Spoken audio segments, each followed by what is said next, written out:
Hey, it's me, Vicky Marie, and good morning, good afternoon, or good evening, wherever you are in this crazy world you're living in. So, true crime getting you down, especially the difficult cases that we talk about that deal with children like Madeline Soto. This video will cheer you up a little bit, I promise, because if nothing else, just to see Stephan Sterns get the humiliation that he deserves. So this video is the video of the day that he was arrested. He went into the police station thinking he could talk the usual load of crap he'd been talking for the past sort of 24 hours since Madeline Soto disappeared. He went in there, he did not know what was going to hit him. And it's so nice to see it all come to him and to see him humiliated. When he thought he was being so clever, didn't he? He thought he was being so clever. He told so many lies, and he thought he'd got away with it all. And he hadn't. He hadn't. And the police, the interview here that we're going to look at is just so satisfying. I mean, it's awful what happened to Madeline. It can't bring Madeline back. But the satisfaction of watching this guy who's still, this horrible man baby who thinks he's a victim. It's like he's the victim. Watching him sort of deteriorate and, get his comeuppance, if you like. I mean, he'll get his comeuppance in prison, I'm sure, as well. But, this was like instant karma, just watching him, the humiliation of having all his bits swabbed, etc. And the realization, the dawning, you can see it as he realizes that these detectives, they're not believing any of the shit he's coming out with. And their faces are a picture as well. Anyway, that's what we're going to be looking at tonight. And of course, the most important person in it all is Madeline herself. So I'm going to put a picture of Madeline up just for a minute while I tell you some other things. So, as always, first of all, thank you so much for watching, for liking, subscribing. Special thanks to my members. So in tomorrow night's members live, in the Carry On Chatting live, I also have the video of Jen. Now, at the time, this video we're going to watch of Stephan Sterns, where he ends up getting arrested. At the same time, they were interviewing Jen Soto in another interview room in the same police station. And that's what we're going to be looking at tomorrow night. So I've been now, if you'll know that I'm always sending off these police requests, and sometimes I don't know what I'm going to get, and then sometimes I've tried to send things off and they've come back to me a bit sniffy and said, oh, this is a duplicate request. And I'm thinking, no, it's not a duplicate request. Anyway, I found tonight or earlier on today, there is a way. I've not been downloading them properly.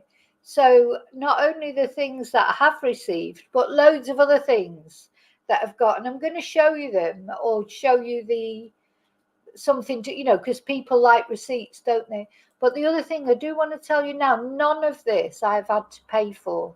So as I've said before, there are YouTube channels out there saying, oh, they've had to pay for this and they've had to pay for that. And, getting sniffy about people using their content because they've had to pay for it. They haven't had to pay for it. I haven't had to pay for any of this. So anyway, let me just show you.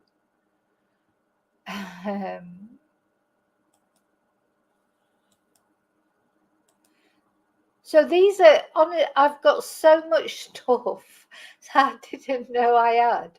I've got to plow through it all. I've got photos. So I've been getting on to them about why haven't they sent me the crime scene photos that I've asked for. I bet I've sent about 4 or 5 different requests off for that, thinking, no, and they keep saying to me, oh, we've already sent them. And I'm like, no, you haven't. Like, anyway, they had. They're all here. I've got audios. I had received the audios. I've got PDFs.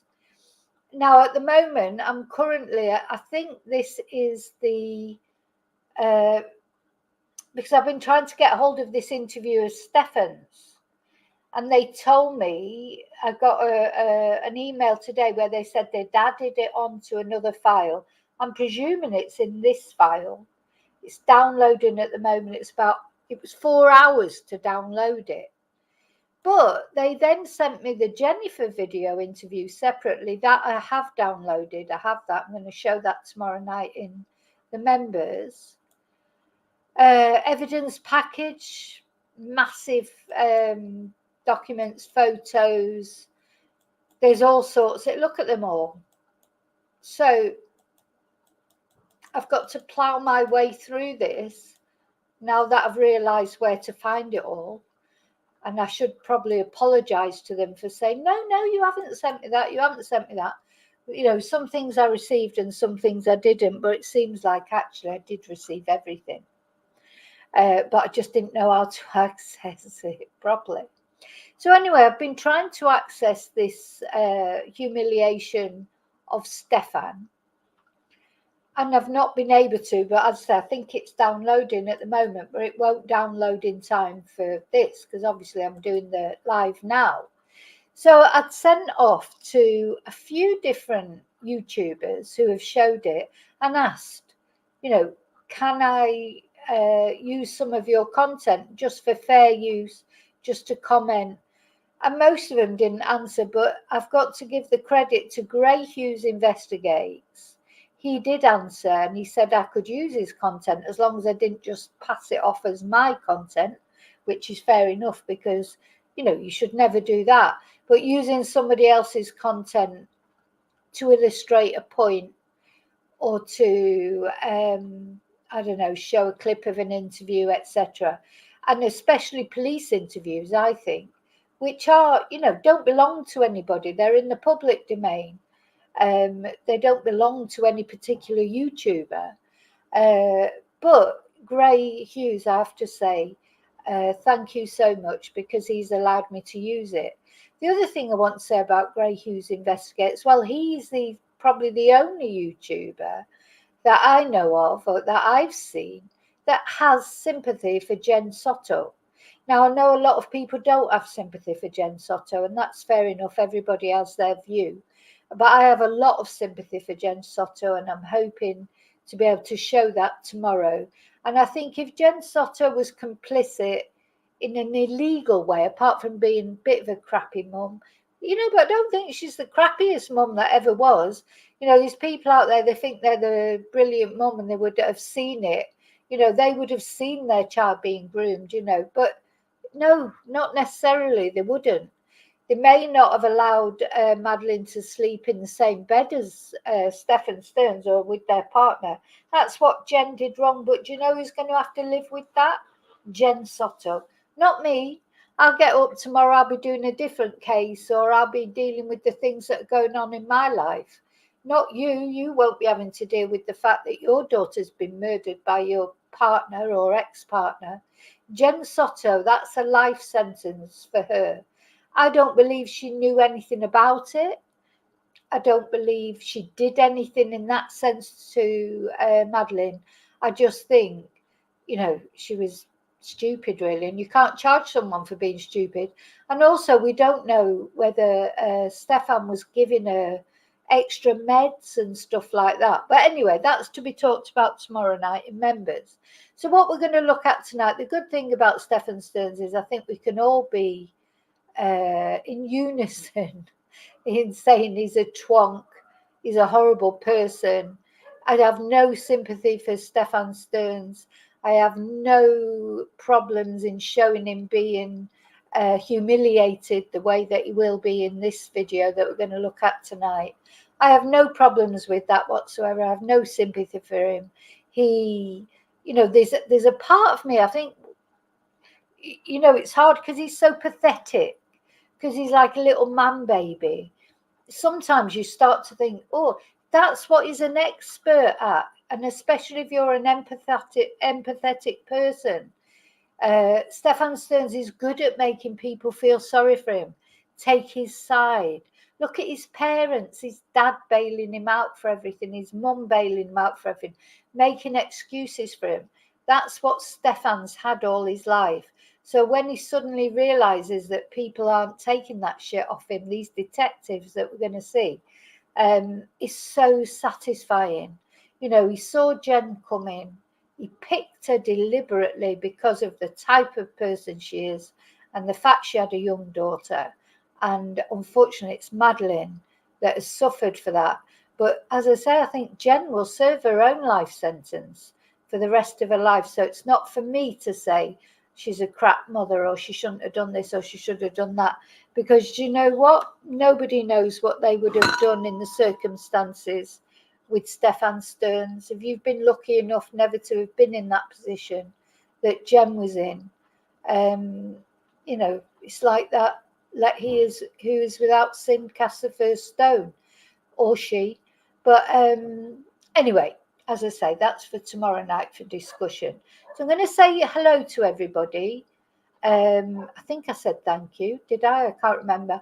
Thank you for watching. Thank you for liking. Thank you for subscribing. Special thanks to my members. Special thanks to anyone who's ever bought me a Ko-fi, sent me a super, PayPal me. Thank you for supporting my channel. Let's just put Madeline up there while I say hello to everybody.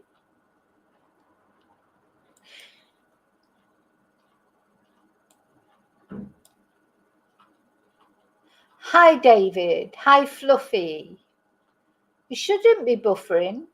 Oh, you're back. Yeah, it shouldn't be. Con artists, no, they are, David. Terrible. And some of them were on there saying, oh, you know, the other YouTubers, big YouTubers, I'm not talking about me. They weren't talking about me. It's like this big YouTuber war. Anyway, never mind. Hi, Lorna. So let's get on with this video. Now, some of you may have seen it already. And, you know, I've seen it quite a few times now. And believe me, every time I see it, I find something more in it. So we're going to be looking at Gray Hughes Investigates, the video that it's the police video, but that's the channel that we're going to be watching it through. Because as I say, I haven't, mine's halfway through downloading. God knows when that be finished. So we're going to look at how Gray loaded it up. And again, thank you so much, Gray Hughes Investigates, for letting me use it.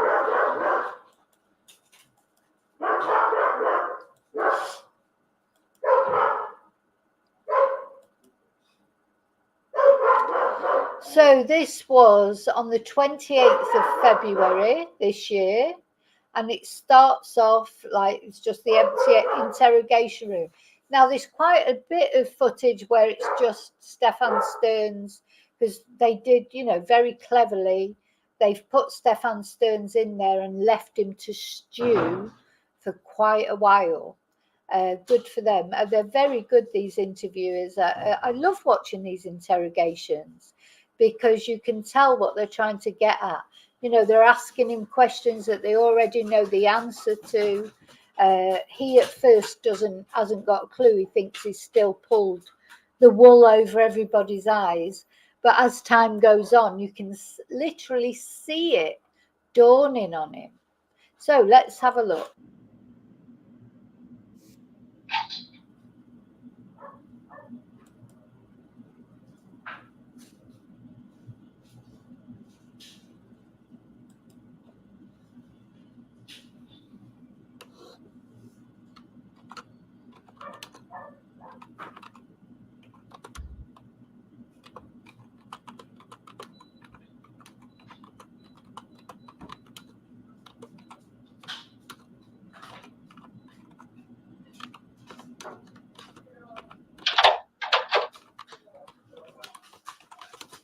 While we get that position set up.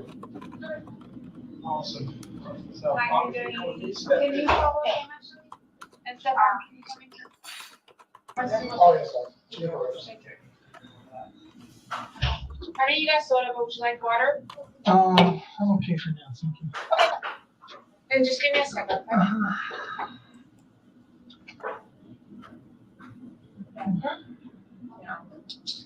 We're just waiting for other people to come. Okay. How was your night? Not great. None of us are getting very good sleep.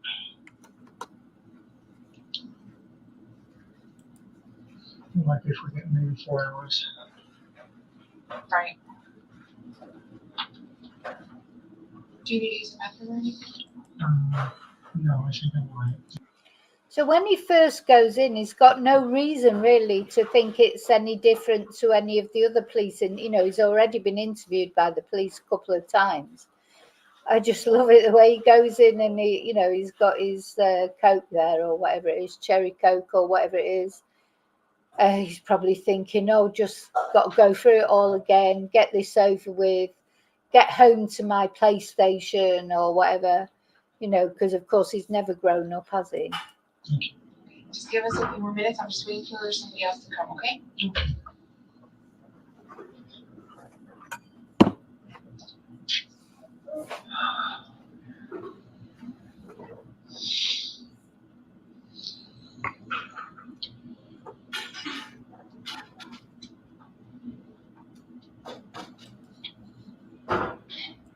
So yeah, he's got his vape. Remember he went to the vape shop that morning? He made a big thing about that, didn't he? Maybe that's why he's bringing his vape out, just to remind him, you know, I went to the vape shop.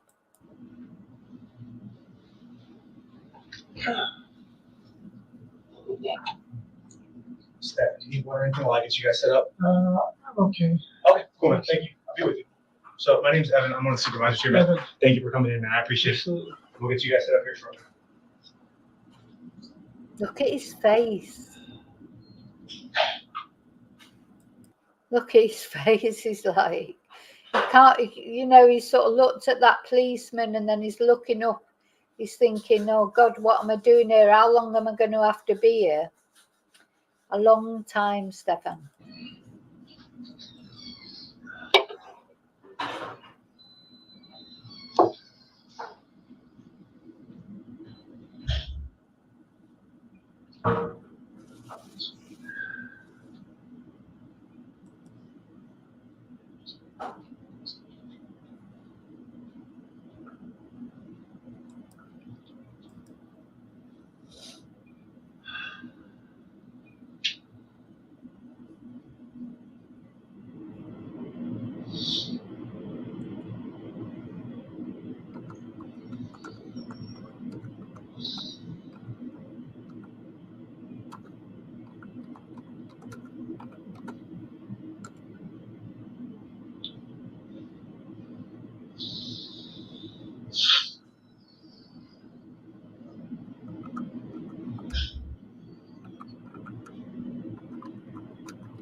So this is where they let him stew. This is, I may fast forward in a bit. I'd like you to see, just because I just love watching him stew. You know, honestly, God, I could sit and watch him stew for hours. I don't get bored with it, just seeing him. So obviously the police, they're deliberately just letting him sit there and sort of not really know what's going on, make him nervous, etc. He starts to practically fall asleep, you know, because you know all he ever does is sleep.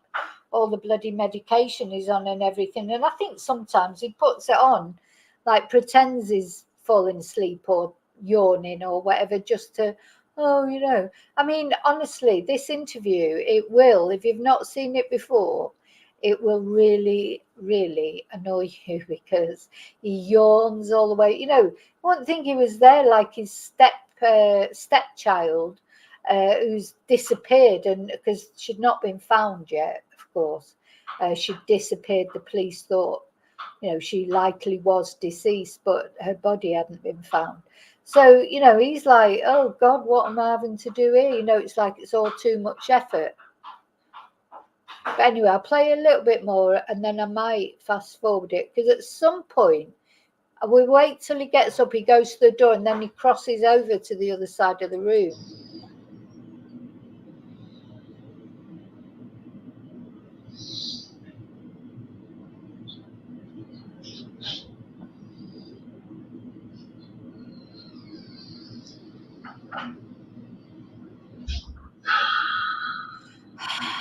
Oh, it's a shame, isn't it?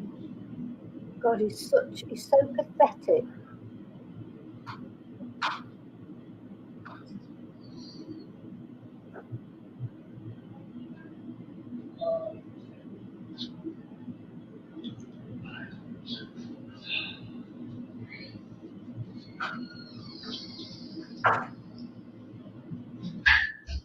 Stephan, can you do me a favor? Yes. Can you actually see over this way, please? Sure.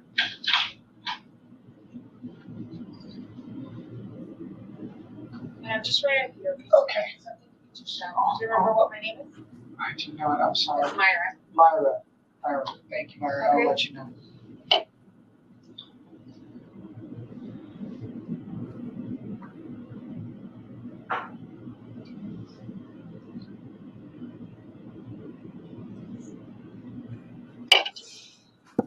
So there he is with his baseball cap on backwards. You know, he's like,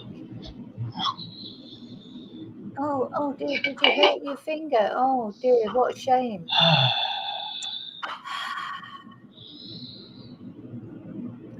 Heartbreaking, isn't it? No.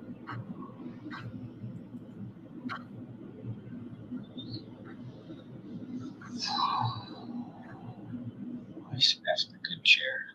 I see. So that's the good chair.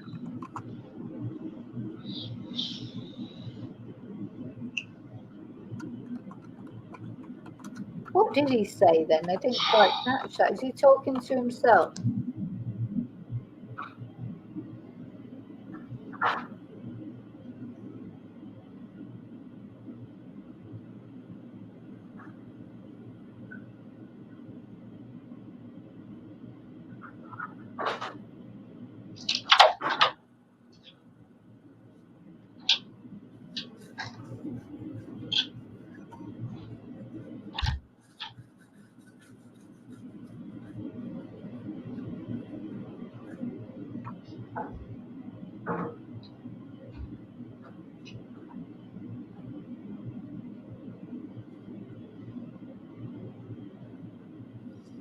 So yeah, there's quite.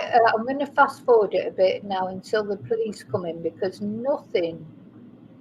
Oh, he goes. Is he looking at his phone then? Let's have a look at that. Now, so he gets his phone out. Of course, this is not the phone. They've taken the phone off him the day before. This is a phone that his dad has let him use. Of course, his dad would, you know, get him a phone sorted out, wouldn't he? At the age of 37. But so he's looking at the phone. Just, I don't know. But it's not his original phone. Because, of course, his original phone was taken off him the day before, after he did the factory resets. The vape comes back out.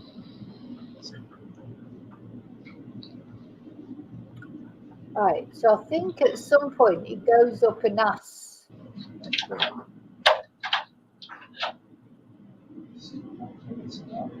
Yeah, I'll get you.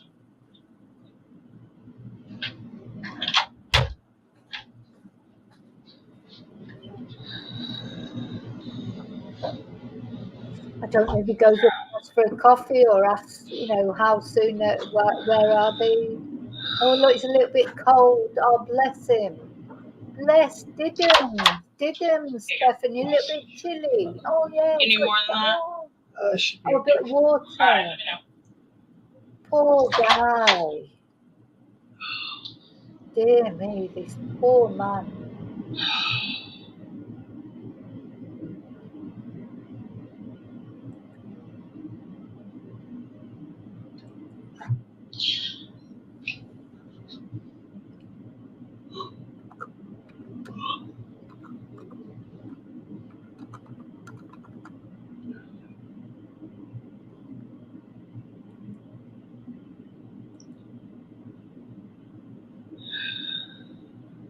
So it's sigh. Oh, then the sigh. Then he falls asleep on the. Oh, decides he's going to have sleep on the table. So they leave him for. So it's been there what, 19 minutes so far. As you can see up. So you can see up in the corner here. It's the 28th of February, and he's been there 18 minutes. 18 minutes, 19 minutes so far, more or less. So he's having a little sleep.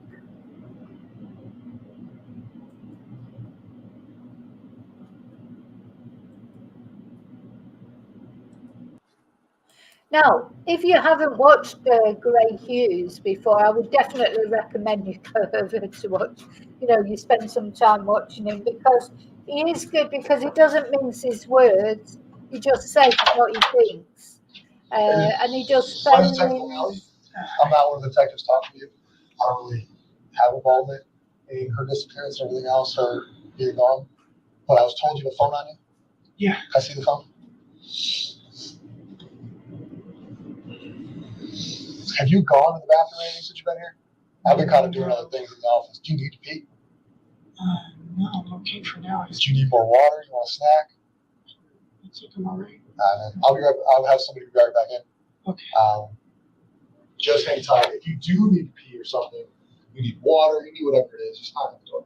Okay. Thank you. So he says, I was told you had a phone. Well, of course, we've been bloody watching him. They said, oh, he's got a phone there. Go and get that phone off him.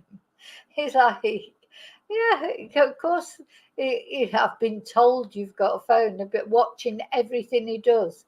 And I agree with you, Fluffy. His voice is so whiny, isn't it? It's, yeah, no, I'm all right. Oh, yeah, I'll be fine. Oh, pull me. Pathetic.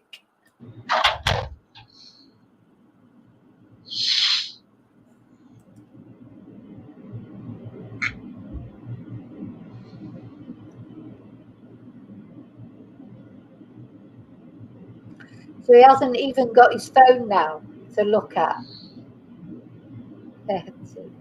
Tea and sympathy. Oh, I'll tell you what gets worse. If you haven't seen this before, Fluffy, honestly, really, you'll get angrier and angrier, because it gets worse and worse and worse. How you doing, sir? Oh, here they are. That's okay. Sorry, before they start interviewing him, it gets worse and worse and worse until suddenly it gets so much better. Because these two detectives that have come in to interview him, they're brilliant. So you've got the one in the beard at the back that's just about to sit down. He says nothing really. He's the bad cop, if you like. He's the one giving him just staring at him as if he's a piece of dirt on the floor. Whereas the guy here in the check shirt, he's the sort of like the nice one, trying to get information out of him, trying to get him to trust him, etc. And how he keeps his face straight, sometimes I don't know.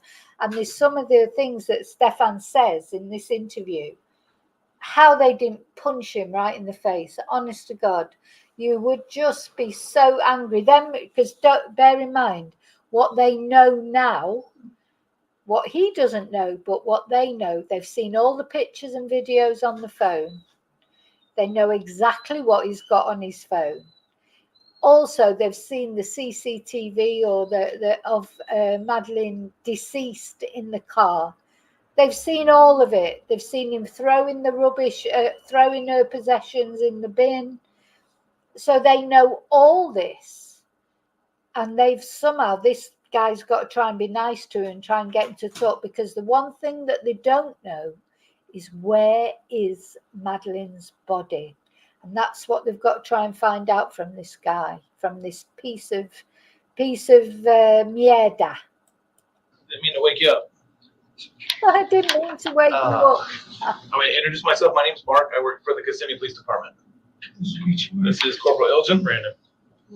Yeah, he doesn't want to shake his hand. I understand you've been here for a little bit. So just to give you a little bit of background, the reason we are here now is because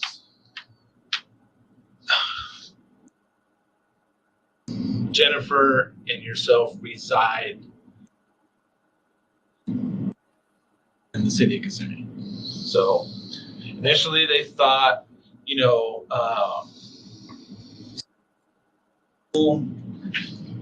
dropped off at school and it would be an Orange County case. It seems like since she lives in Kissimmee, that's the reason we're going to do the case. Okay. You understand? Yeah. Okay. Yeah, because what they mean is because they know for a fact now that Madeline was never dropped off at school. So the crime did not happen, or her disappearing did not happen at school. It happened in Kissimmee, where they live, and they know that now. So that's basically what he's telling him in a nutshell. And that is why now it's gone back to the Kissimmee department to deal with. All right. Let me just grab some things here. All right. I know that you were brought up here by detectives, right? Detectives drove you? Okay. And that was earlier today. No idea how long ago that was. It was sometime today. Sometime today. Yeah. So being that you're here, we're here, you were taken here by detectives, I just need to get this out of the way just so we can talk about how where she may be, okay? All right. Have you ever been in trouble ever in your life? Yeah. Okay. Have you ever had your rights read to you at any point in your life? I must have. So, have you ever been in trouble at any time in your life? Well, I didn't. I know he has done bad things before, but didn't his parents bail him out? I didn't know that he did. So he's obviously been involved with the police at some point. And then the guy says to him, "Did they read you your rights?" And he said, "Well, they must have." Like he can't even remember because it's so inconsequential. Wonder what he's thinking now. He must be in. Well, you can tell. As soon as he folds his arms like that, like he's folding them now, he's just thinking, what do they know? What do they know? And he's probably thinking he can bluff it out. Okay, well, I'm going to do them again just to get it out of the way, and then we can talk about school and stuff like that, okay? All right. You have the right to remain silent. Anything you say can and will be used against you in the court of law. You have the right to talk to a lawyer and have him present with you while you're being questioned. If you cannot afford to hire a lawyer, one will be appointed to represent you before any question. Do you understand these rights? Okay, perfect. All right. So before we start talking, one last thing. Can you just raise your right hand? Do you swear and affirm that the statement you're about to give is the truth, nothing but the truth, to the best of your knowledge, so help you God? Yes. Beautiful. Okay.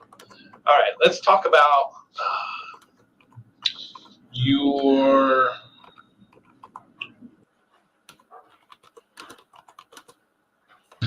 we just talked to Jennifer a little bit. So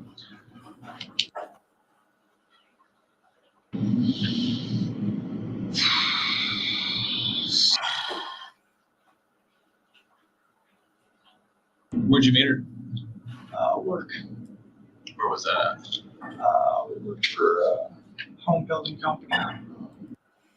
If Stephan at this moment could sort of fold himself inside himself, he would, wouldn't he? He's like trying to shrink himself, like, oh, I'm not really here. It's not really happening, because he just knows. And that, as that whiny voice, it work. What did Jen? Oh, what did she see in him? Though I think when they first met, I don't think either of them were like they are now. I think both of them, it definitely hasn't been good for. They've not been good for each other. That's a definite. But he was already a twonk, wasn't he? He'd already done really creepy and weird things. It's no longer in business. But, we're both in the call center area. Oh, okay. So like selling homes or Yeah.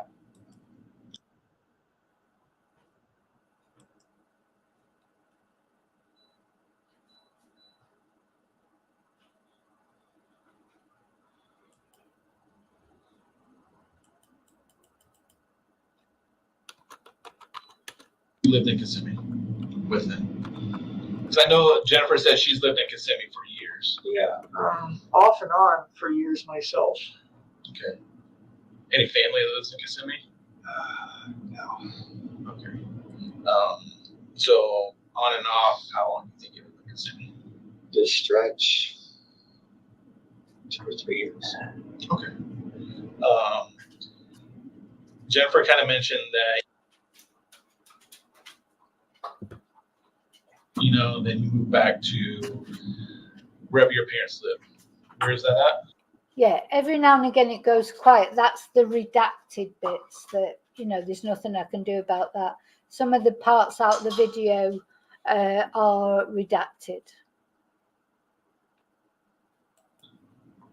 It's in Northport, it's still by Oh my Sarasota. God. Okay, so on the West Coast. Got it. Did you see him then? He just yawned halfway through his answer. What would these police be thinking?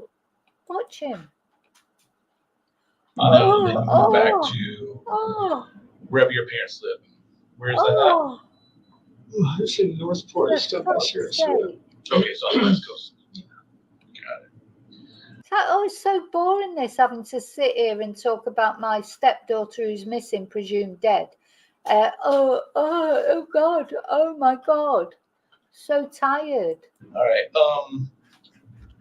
So she had a birthday recently. She had a birthday party Sunday, Sunday, yeah. Okay. So Did you come to the party? no, I was on my way up at that point. Okay. So the party ends. He wasn't invited to the party because the grandma doesn't like him. Did you pick them up from the party? Someone must have dropped her off. Okay. She was there when I got there. Jen asked me to make sure that Sharon did her bedtime routines, which she did. She was already on top of it, so nothing to do there. Okay. What time do you think you got back in Kissimmee? What time I got into Kissimmee? Yeah. Maybe 8 o'clock, 8:30-ish, something like that. And I apologize if you've answered these questions before. It's just like I said, we're coming into the game late, so I may ask you things that you've already answered probably 3 or 4 times. I apologize as well. My memory is not super reliable on time frames. I've been medicated for the better part of a week. Okay, that's fine. What do you think medicine's for? Oh, poor Stephan. So his memory's not too good because he's been medicated for the best part of a week. Oh, bless Diddums, poor little Stephan.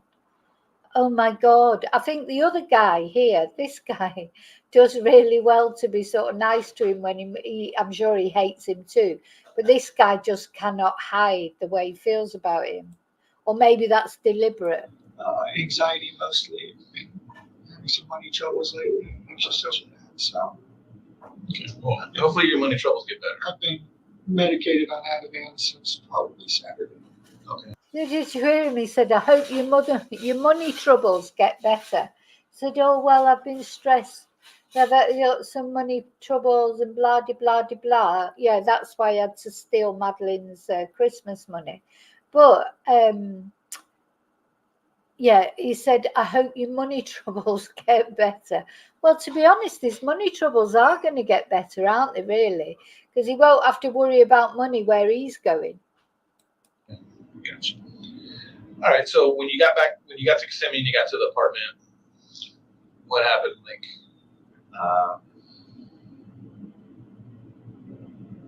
made some dinner, made some ramen.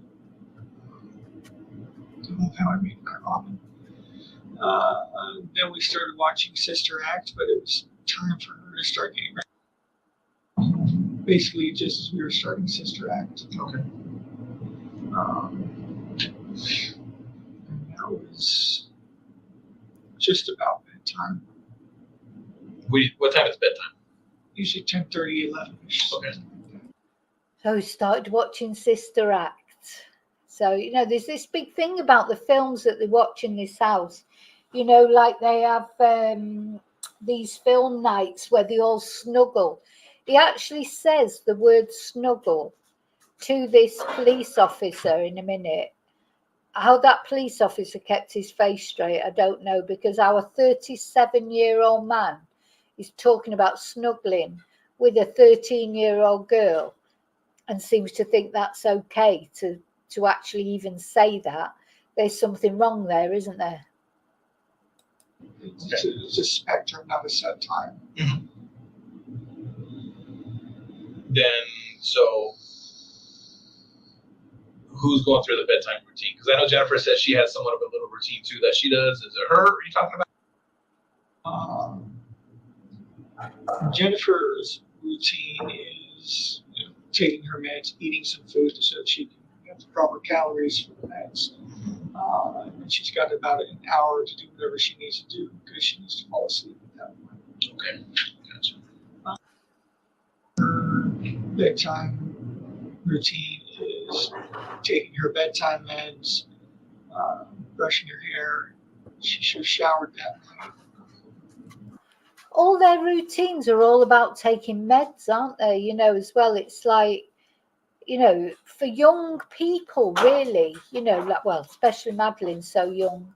And although, he's a 37-year-old grown man, but he's not like 60, 70, worrying about taking his tablets or whatever. Their whole life revolves around medications. I 100% believe this man has been drugging both Madeline and Jen, overdosing them slightly, giving them double doses or whatever, because their whole routine is about sleep and meds. And she goes to bed as well, usually with some bombs or something on the background. Hospitals. Got it. What are the sleeping arrangements? He sleeps in. Okay. Did she sleep in her bed Sunday night? No. I was just back. I'd been away for a couple months. We in the same bed together. So, we were in the same bed together, snuggling. She's 13. We were in the same bed together, snuggling. He's 37 years old. Oh my God. What is he talking about? This poor guy, honestly, I do feel sorry for these police. These detectives, how do they go home then and have a normal home life themselves when they've listened to this shite? Oh, we were in the same bed together, snuggling. Yeah, me, a 37-year-old man and a 13-year-old girl. And yes, I do still use words like snuggling. Good God. to get some serious sleep. So she said no to that and suggested that the guest room upstairs had to be cut bed. So some snuggle cuddle time that Snuggle and snuggle and cuddle time. Shut up. Snuggle and cuddle time with a 13-year-old girl and a 37-year-old man. Oh, he starts to he must be thinking, oh, for fuck's sake. Sorry, excuse me. So you say snuggle time. What is that? like to be alone. She's extremely dependent. She does not like to be alone at all. She needs human presence around her. So, Gotcha. we've been trying to. Exactly. Like it maybe if she was about 2 or something, you'd be having your snuggle and cuddle time. But I still think it's weird words for a grown man to use about someone who's not his daughter. And to be honest, not only it's not his daughter, but he just said he's not been there for a couple. He's not been living there. You know, she supposedly called him dad, according to his parents. But snuggle and cuddle time with a 13-year-old girl. Oh my God. But you know what's the scariest thing of all is he doesn't seem to think that's the wrong thing to say to a police officer. You know, if he doesn't think there's anything wrong with saying that, it just shows you what level of dissociation, or, you know, he's just not on the same planet as the rest of adult humanity. Wean her off of that, but it's difficult. What?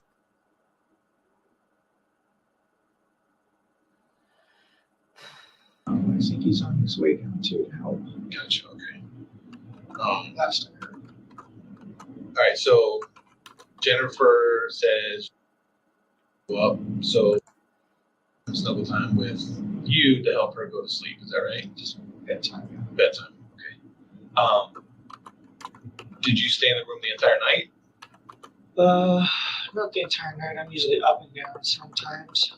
So I might go grab a drink or something. Or, yeah, I'm up and down sometimes. Gotcha. But you stayed. You didn't at any point go. Okay. All right. So night goes on. Morning time comes around, and the school. Walk me through that a little bit. Excuse me. Oh, he's yawning again. Oh my God. Oh my God. Ah, it's just so boring. Being interviewed by the police about your missing stepdaughter. It's just so boring.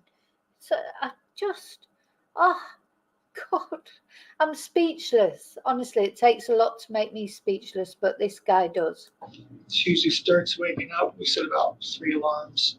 The first one goes off and we let her keep snoozing. Do you remember what time her alarm was off? What? Not really. Maybe 7:30ish. I'm Okay. sure. Alarm goes off. We let her snooze about 3 times while we start getting ourselves ready.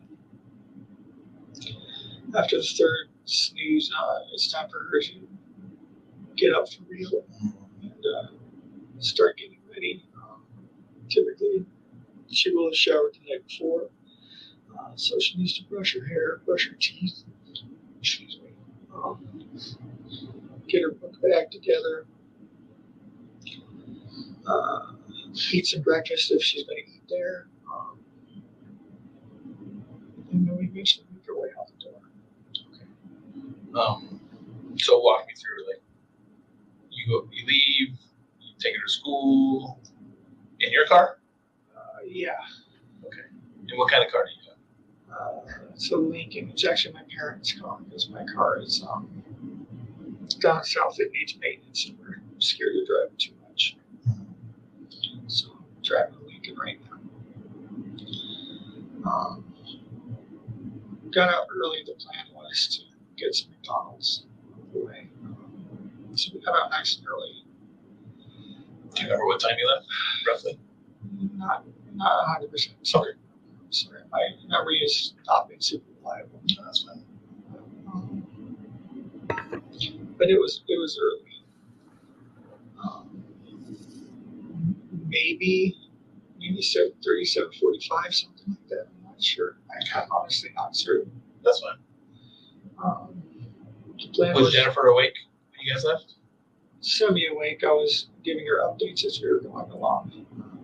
Getting ready, she's getting dressed. We're leaving now. Goodbye.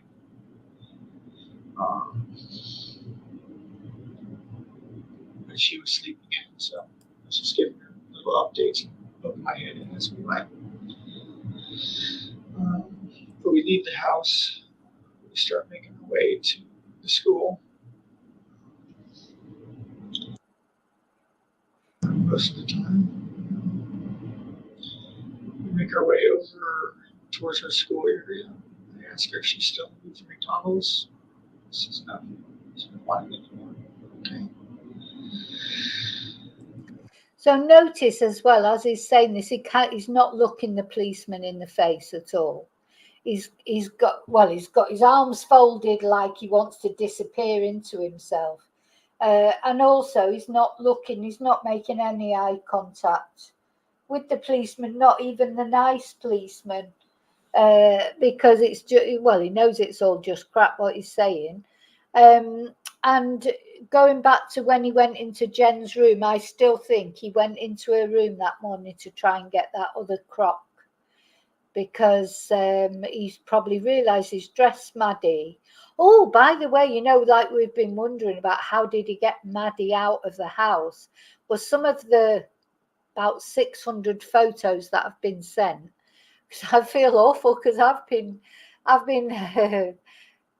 emailing the police departments and saying, I asked for the crime scene photos and I've not got them anyway. I did have them, but it's the way they send you them. They send a link and they add on all the different things. And I didn't realize that all these photos had been sent me. So the photo of the crock that was in Jen's room, that's what he was trying to get that morning. And also you can see how he may have been able to smuggle Madeline's body out into the car. But we'll do that on another video, not now. Continued on. It was still pretty early though, I think. We still had some time to kill. It wasn't really time to drop it off yet. I had apparently forgotten my clicker key fob for the gate. So I ended up actually turning around at some point and going back. Now, you don't say I had apparently forgotten my gate clicker. Either you'd forgotten it or you hadn't. You hadn't apparently forgotten it. He turned around for a different reason. Now, of course, what he doesn't know now is they know all the times he went in and out. They've got all the CCTV footage. They know about him going to the bin and dumping stuff. They know about Madeline being slumped in the front seat of the car. They know all this as they're talking to him now, but they're just trying to see what he says. To the community to get the clicker. I had to use my parking sticker to get in for the package scan. I had some errands to run afterwards, and I wanted to have my shop. There was plenty of time as far as I knew. So we did that, grabbed the clicker, left again. And that's when we drove over to her school area and dropped her off where I dropped her off. Okay. Do you remember where you dropped her off? Yeah, it was the stretch of road, I forget the street name. It was the stretch of road that the school is on. Make a right onto it. It goes down a little ways. There's some communities over here, and up further there's a church, and there's the overpass and the school on the other side of the overpass right there. I dropped her off on that stretch where the communities are. Was she by herself when you dropped her? Was her friends there? Yeah, she was by herself. She said she was going to go find her friends and hang out with them and show up. Okay. It was still early. Where did you go after that? Like, did you see her walk towards the...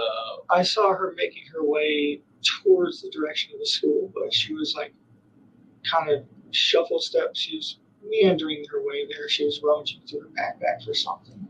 I assume she was looking for headphones, maybe. As it turns out, she did leave her phone at home that day, so she might have actually moved her phone. Gotcha. Okay. What was she wearing when she left? When you dropped her off? Green hoodie, black shorts, black or blue, black shorts, white Crocs. White Crocs. Okay. All right, so she's walking towards the school. Do you continue straight when you leave? Do you turn around? I turned around and went back the other way. Oh my God. I was watching her in my rearview mirror. Oh my God. Uh, uh, it's just all too much, isn't it? He's just so tired, this poor man. Oh my God. Don't you just feel for him? Not? If she was going the right direction, so it looked okay. And where did you go after that? The next stop I wanted to go to was the vape shop.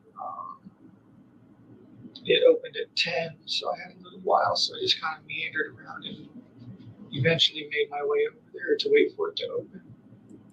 Yeah, so bearing in mind this was about 8 o'clock in the morning and he's going over to the vape shop that doesn't open till 10. I mean, it's just absolutely, it's not even a good story. You know, I'm sure he could have thought of a better, there must have been somewhere else that opened at 9. It can't only be the vape shop that opened at 10. It didn't open when it was supposed to, so I left and came home. I went back about an hour later when I was sure it would have to be open. Got what I needed there. And made my way back to home again. Relaxed, hung out with Jen for a while. Seems like any other morning. When you got back home after school, was Jennifer home at the time? I think she was on her way home. I think that she had a blood appointment and we were both kind of... See, he's just like Jen. He can't remember. This is only yesterday they're talking about. You know, if I think she was on her way home. If you can't, honestly, even I can, at my advanced age, I can remember what happened yesterday. You know, I may be struggling if they're asking me about something that happened 2 weeks ago. But this is yesterday they're talking about. Was Jen, all he asked him was Jen at home when you got home? I think she was on her way home. What? How can he not remember? Going to arrive very shortly with some time with each other. Okay. So when you got home, when both of you got home, walk me through the rest of the day. Just walking out, chit chat. Chit-chat. Not much to recollect.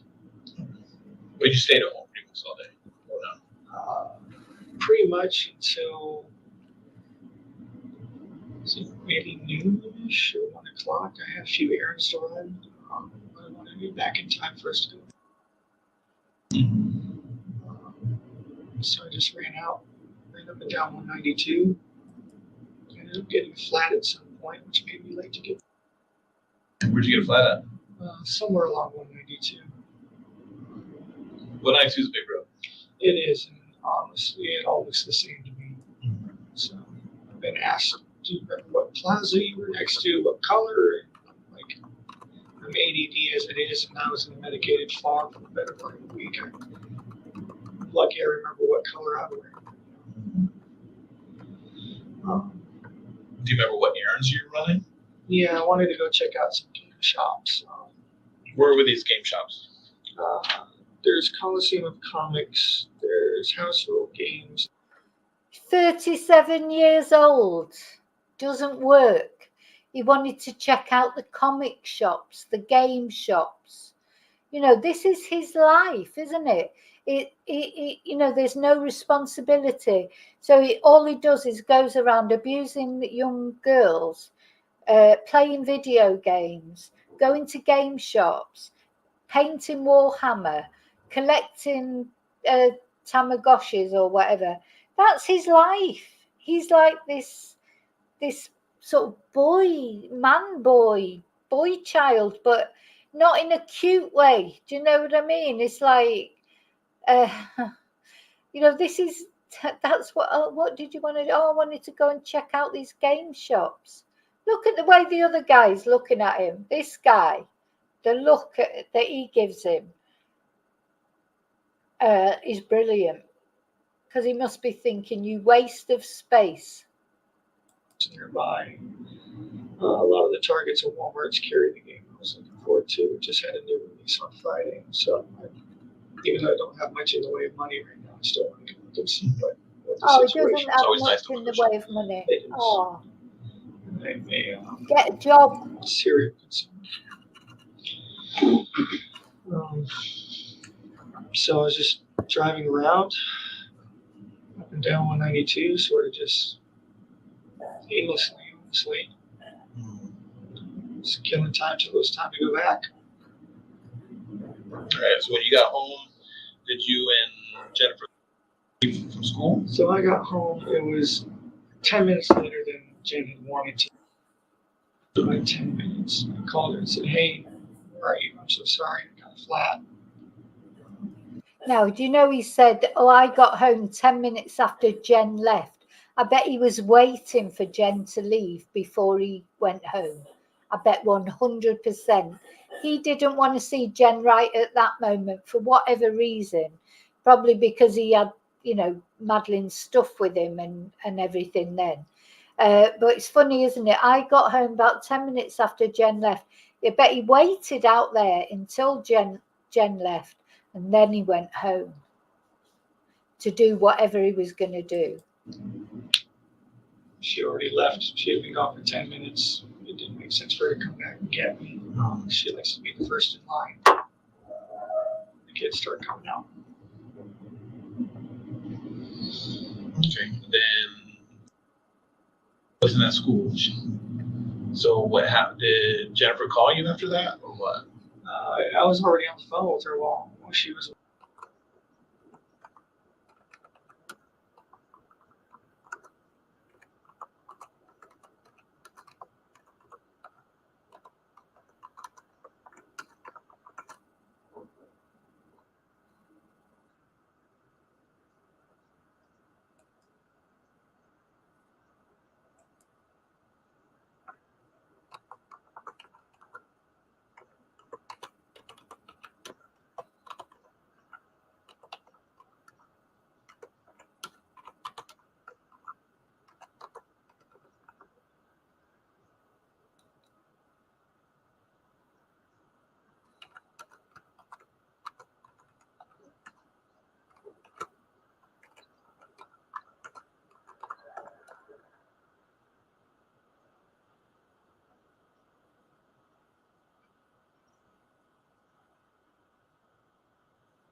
Oh, what have we done with the interview?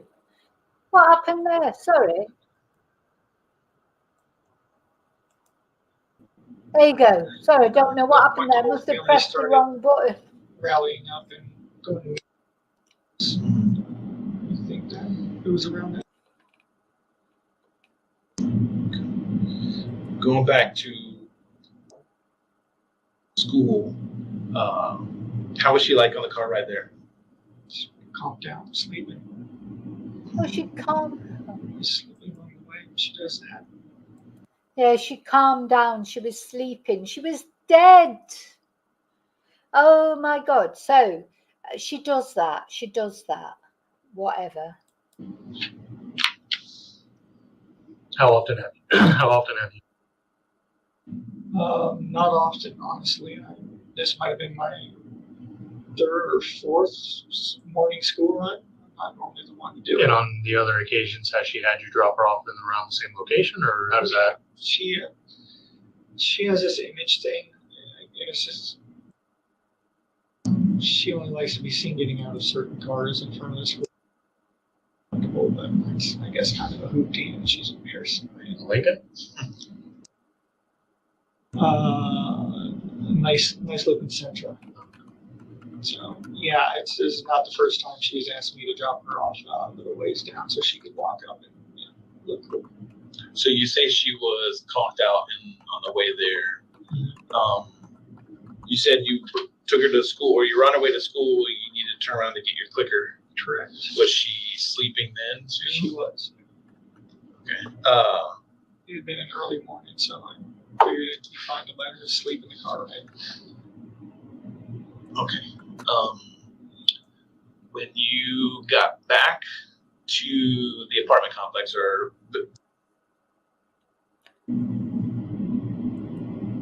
did you go in the front gate, or because I know there's The front entrance and then the back entrance. When I came back after forgetting my phone. Yeah. So which way did you leave? I would have had to go in the front. Okay.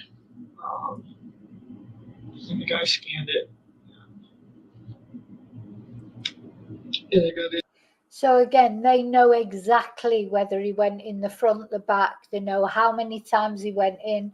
They've got it all on camera, but they're asking him, trying to catch him out. It's brilliant. Then got my phone and left. I don't remember if I left out the front or the back. Did you stop anywhere else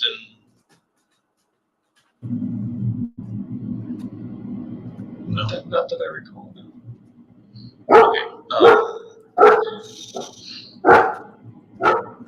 Did you take any trash out from the apartment? Was it night before? I think I did. So another question that they know the answer to: did you take the trash out? They know he did because they saw him doing it and they went and retrieved it. And he's like, oh, I think I did the night before. Oh, he just thinks he's so clever.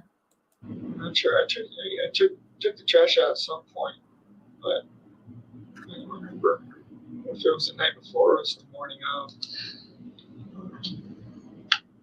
Yeah, sometimes we get trash bags piling up by the door to see them. Is there like a common trash place, or like is there take the trash to? Yeah. Okay. Is that where you took the trash out? Yeah. Okay. And you don't remember if that was Sunday night or Monday morning? It could have been Sunday night.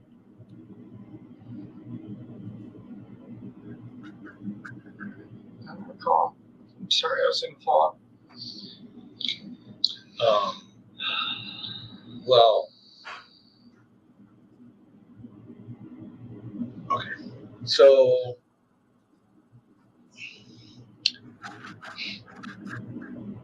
we're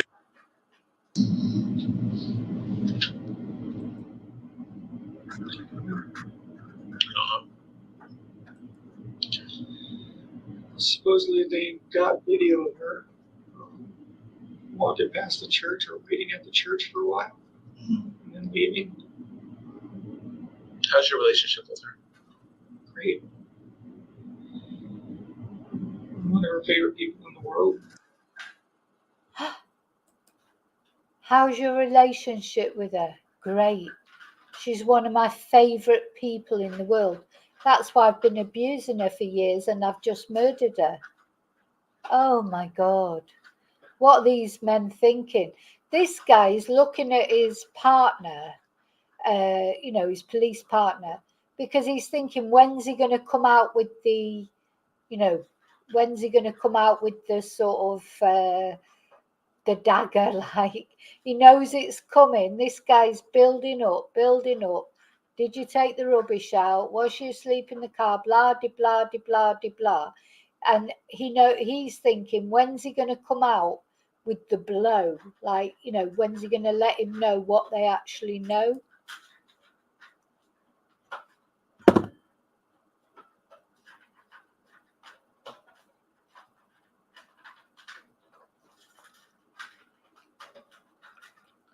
So remember, when it goes quiet, it's because it's redacted. I've not muted it. How old are you? I'm 37. About to be 38.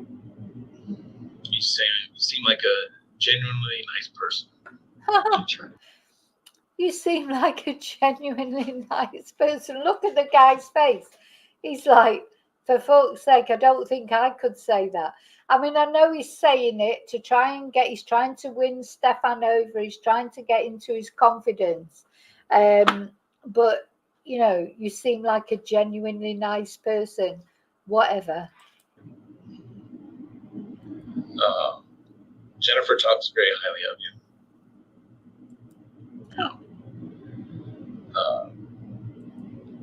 So the morning school.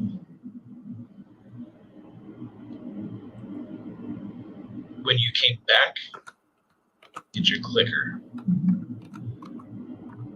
What was or She wasn't saying anything. She was just asleep. She was just reclining in the chair, sleeping. okay, explain to me like reclining backwards. Like just laying back in the chair, Mm-hmm. just like that, I guess. Oh my God. All right, Stephan here. I'm gonna be too old to lie to people. Too old to beat around the bush. And we seem like we're having a generally good conversation right now. Okay. Here it comes. Now, I just want to say again, thank you to Grey Hughes Investigates for letting me show this video, because my video has not downloaded yet. It's on about 75% now. So I just want to every now and again thank Grey Hughes for letting me use his copy of the police video. The only thing that I ask for from you is, and I will reciprocate, I want you to be honest with me as much as I'm being honest with you. Okay.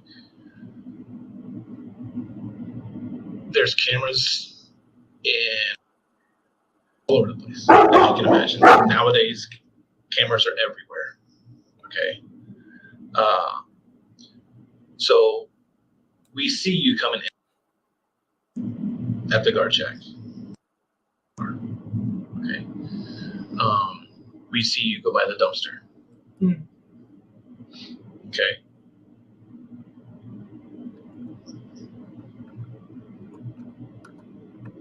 Maybe I had taken some trash with me then.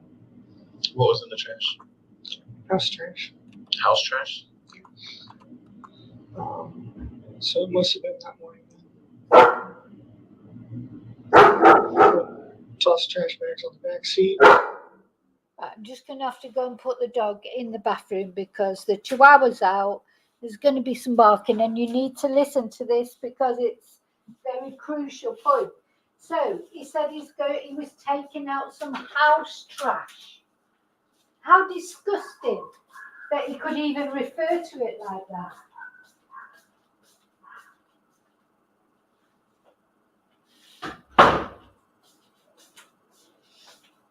No, house trash. Yeah, taking out the house trash. Like, Madeline's possessions and Maddie's body. The house trash. Disgusting, horrible person. This man, honestly, he is just the worst of the worst. We're going on our way out. We'll drop now. I think I may have mentioned to her. I'll have to double check. Okay. Was everything in trash bags? I'm sorry? Was everything in trash bags, or was there any items that were just tossed along with the bag? I think it would have been trash bags or maybe some boxes too. Some birthday stuff, leftovers. I can't remember exactly what. Okay. When you for school, did she have her backpack with her? Yes. She did. Did she have her school computer with her? Yes. Presumably, yes. Presumably. Okay. She should have. Oh my God, it's so good, isn't it? It's so good because he knows that computer, they got it out of the trash can. He threw it in there. They watched him do it on CCTV. Oh my God, how stupid is he? How thick is he? Thinks he's intelligent and he actually is not.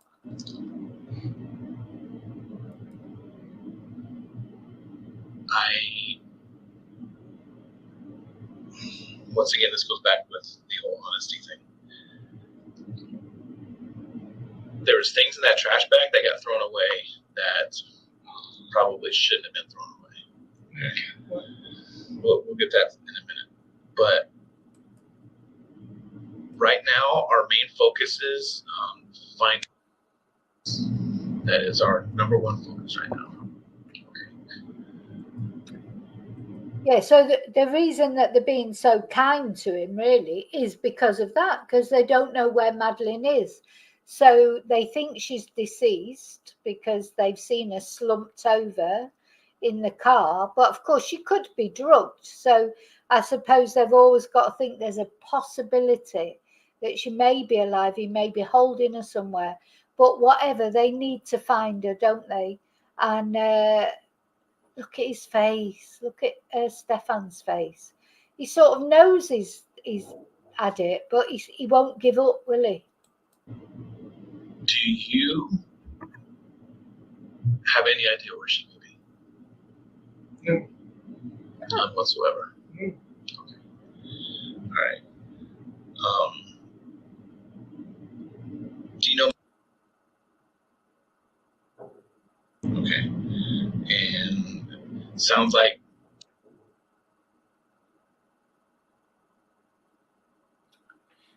I'd like to know what the redacted bits are.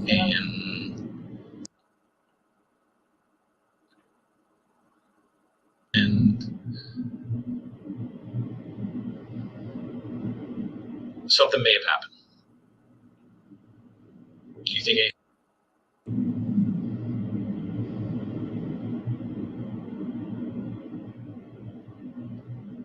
don't think so. I don't think what could happen. Okay. All right. Do you know anybody who lives in St. Cloud? Do you know where St. Cloud is? St. Cloud, that's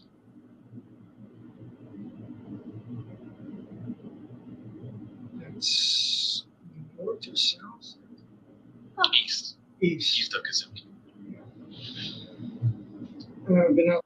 Yeah, do you know anybody who lives in St. Cloud? In other words, we've seen your car. We've seen you in your car in St. Cloud. What were you doing there? And Stephan's like, there too much.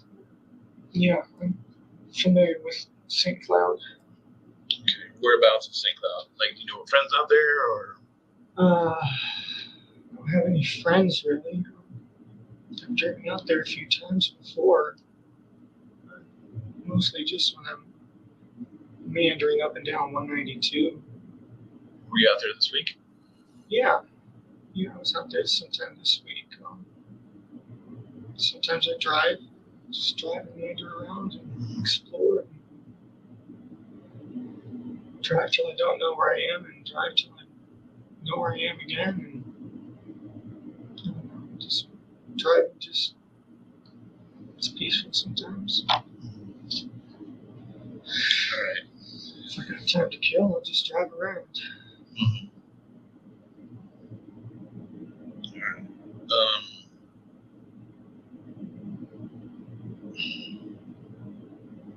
So you're saying when you had her backpack, presumably her school computer was in her backpack, and you described her wearing a green jacket, some kind of dark colored shorts, and white Crocs. Okay. Well, I can confidently tell you she did not go to school with her backpack.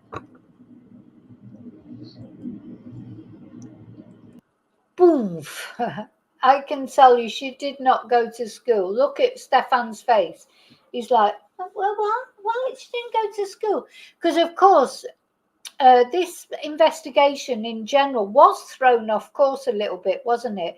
By the fact there was someone seen on CCTV near the school that initially the police even thought may have been Madeline. So initially they did not, in the very, very beginning, they did not suspect Stephan because there was this, I don't know, this CCTV, wasn't there, of somebody. And that, of course, threw Jen off as well, threw everybody off a little bit in the beginning because somebody had been seen. And, you know, it was thought it might be Madeline. So I think that did set the investigation, and that let Stephan like rest on it. Oh, well, it's all right. Somebody's been seen there. That gave him confidence. How's that? Because we found in the trash.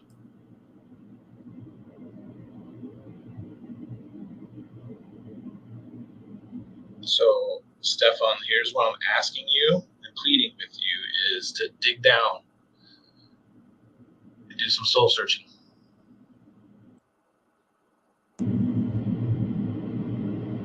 Okay. You understand? The family's pleading with you. I'm pleading because this is people that we need to find. And it's, as more time goes by, it's tough. I have kids. He's got kids. And this little girl's out there somewhere that we need to know where. And I really, really, really think you can help us. I mean, you want to get something off your chest. I just don't know. I don't know what it is, but I'm pleading with you. I don't know. I don't. What happened? I dropped her off. Where? I dropped her off on the road to school. That's the last I saw her. Sometime throughout the night on Sunday, did you guys have any interaction, conversations? What, like fight? No, I'm not saying fight. Just, did you guys sit up and talk, or? We talked while I was making ramen. She was excited about her choir performance coming up.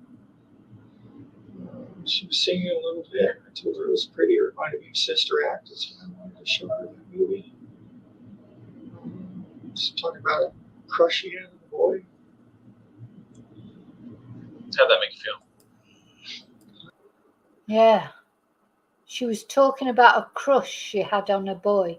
Now, there's two reasons I think you might be saying that. One, maybe she did have a crush on a boy, and maybe he got angry because she said she had a crush on a boy. Or two, he's paving the way for the fact there might have been another boy involved, like if the pregnancy ever comes out, if she is pregnant. We don't know for certain she's pregnant, but it was very strange, the conversations, the interviews with Jen Soto, the interview we listened to the other day. The police were obsessed with asking Jen, did you notice she'd missed a period, blah, blah, blah. There was a lot of concentrate, so it makes you wonder if she was pregnant. So Stephan now is doing either one of two things. He's either trying to pave the way that there was somebody else that baby, if there is a baby, might have belonged to. Or that is how the argument started. You know, if there was an argument and that's why he killed her, maybe it's because she said, oh no, I don't like you anymore. I want a boy of my own age. You know, he's mentioned this about a crush on a boy at school a couple of times. And he mentioned it to Jen, didn't he? Because Jen mentioned it, but it wasn't Jen that Maddie had told about it. Jen said that Stephan had told her that, you know, so you think, what's his motivation behind saying that? So this guy now is trying his best. He really is trying his best to help Stephan. This was Stephan's chance to be honest, to say where Madeleine was, because these are the kind of things that in the future, when it comes to his sentencing, will count either for him or against him. And Stephan refuses to say where Madeleine is, so that when it comes further down the line to his trial, to his sentencing, that will all go against him. Stephan has nothing to bargain with.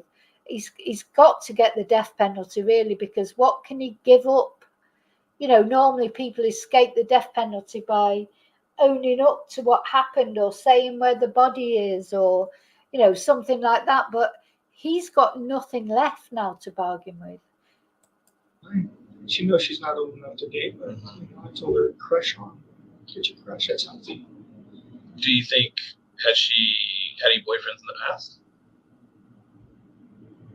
Not per se, you know, boyfriends as however they can be early on, but we decided that she was too young.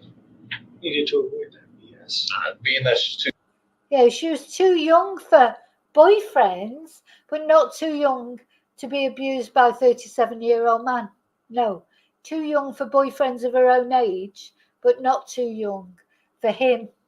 Oh my God, what a complete and absolute twat. Sorry, twonk doesn't do it here.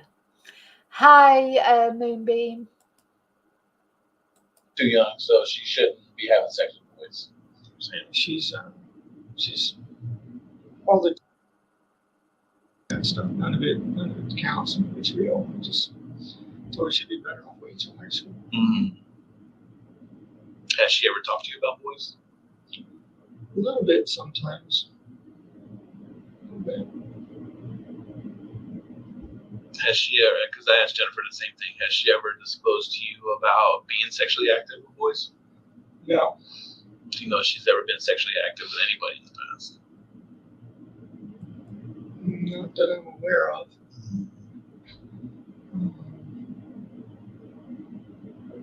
I heard there was some sort of incident when she was much younger where she did something with the phone or a camera but got scolded for it. She was very young. She didn't know. Yeah. Got scolded for it. I don't really know. I've got to say, I don't really know what that's about. Something when she was very young. So he said, has she ever been sexually active? And he said, oh, well, I think there was something when she was very young. I'm not sure about that. I don't know about that.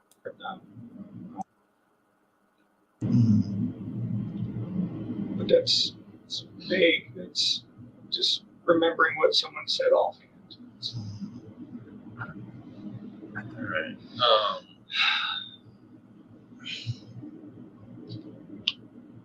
What happened to your hand? Flat tire.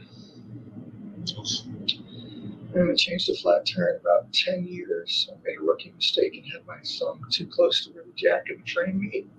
And it slipped, and the frame came down on my thumb and pinned it between the jack, which the lawyer got off surprisingly light with that. Ouch. I yanked it free. I'm not supposed to do that. It looks okay. It's got the worst of it. It's bruising under the nail. Oh, What poor about the other Stephan. scratches? Courtesy of a janky tire iron and the road. Did you bleed at all? Yeah, this one had some blood and this one had some blood, but Oh not my much. It God. clotted fast. Do you know what Jesus. popped your tire at all? No idea. Tire just started going floppy and then Pretty worn way out or something? floppier and then just completely freaking separated. I think I had a spare in a jack. Janky as it was. So typically when changing a tire and stuff, you tend to get brake dust and dirty and all that. Yeah, Did you happen to, positive that I breathed in some freaking brake dust or tire dust or something because I was coughing the rest of the afternoon. would you end up doing a cleanup or stop the bleeding and stuff? Nothing, actually. Just You went didn't get home too dirty? and washed my hands and that was it. Your clothes get all messed up at all, or Not bad. Surprisingly. what were you wearing by chance? This. I'm still wearing this. I'm still wearing the same clothes. Oh, so you kept pretty good. Try to, I guess. You were wearing a red shirt. I was wearing a red shirt early in the morning. But I changed clothes later because that shirt was in a couple days old that morning. And the flat tire happened after that. Did the flat tire happen before or After. after? So yeah, the flat tire was definitely divine intervention, wasn't it? Because, and in fact, it was when the police appealed, you know, for witnesses and that somebody came forward and said, oh yeah, I saw somebody changing a flat tire. So, you know, it was definitely some sort of divine intervention, because that pinpointed where the police went to look for Madeline's body. Otherwise, you know, she would have been found eventually, no doubt. But how long would it have taken? You know, that pinpointed an area and the police could go to that area, and she was found relatively quickly after she was dumped. And of course that helps, doesn't it, with all the forensic stuff. So yeah. It was sometime afternoon, between noon and like 2:30. I don't know how long it took me to fix it. And you changed your shirt before or after going back to get the gate clicker? I don't recall. Maybe after. I'm so sorry. I was medicated. I've been medicated all week. He's been medicated. He's been medicated. He can't remember what happened yesterday. Oh my God, that's another thing. He cannot. Was that before or after? He can't remember simple things. And of course, Jen is the same. You know, when you see her being interviewed, and you know, maybe she is lying. You know, that will come out. I think these detectives, they would, if Jen was complicit, I think they would have arrested her by now. But anyway, that's a whole nother thing. But you know him, he can't remember because he's been medicated. He's medicated for nothing. Medicated for what? For being a twonk. You know, there's no medication for that, Stephan. You can't take medication for being an absolute twat. You know, it's not going to help. My memory is just not as reliable as I would like it to be right now. I was in a fog and half asleep that morning as it was.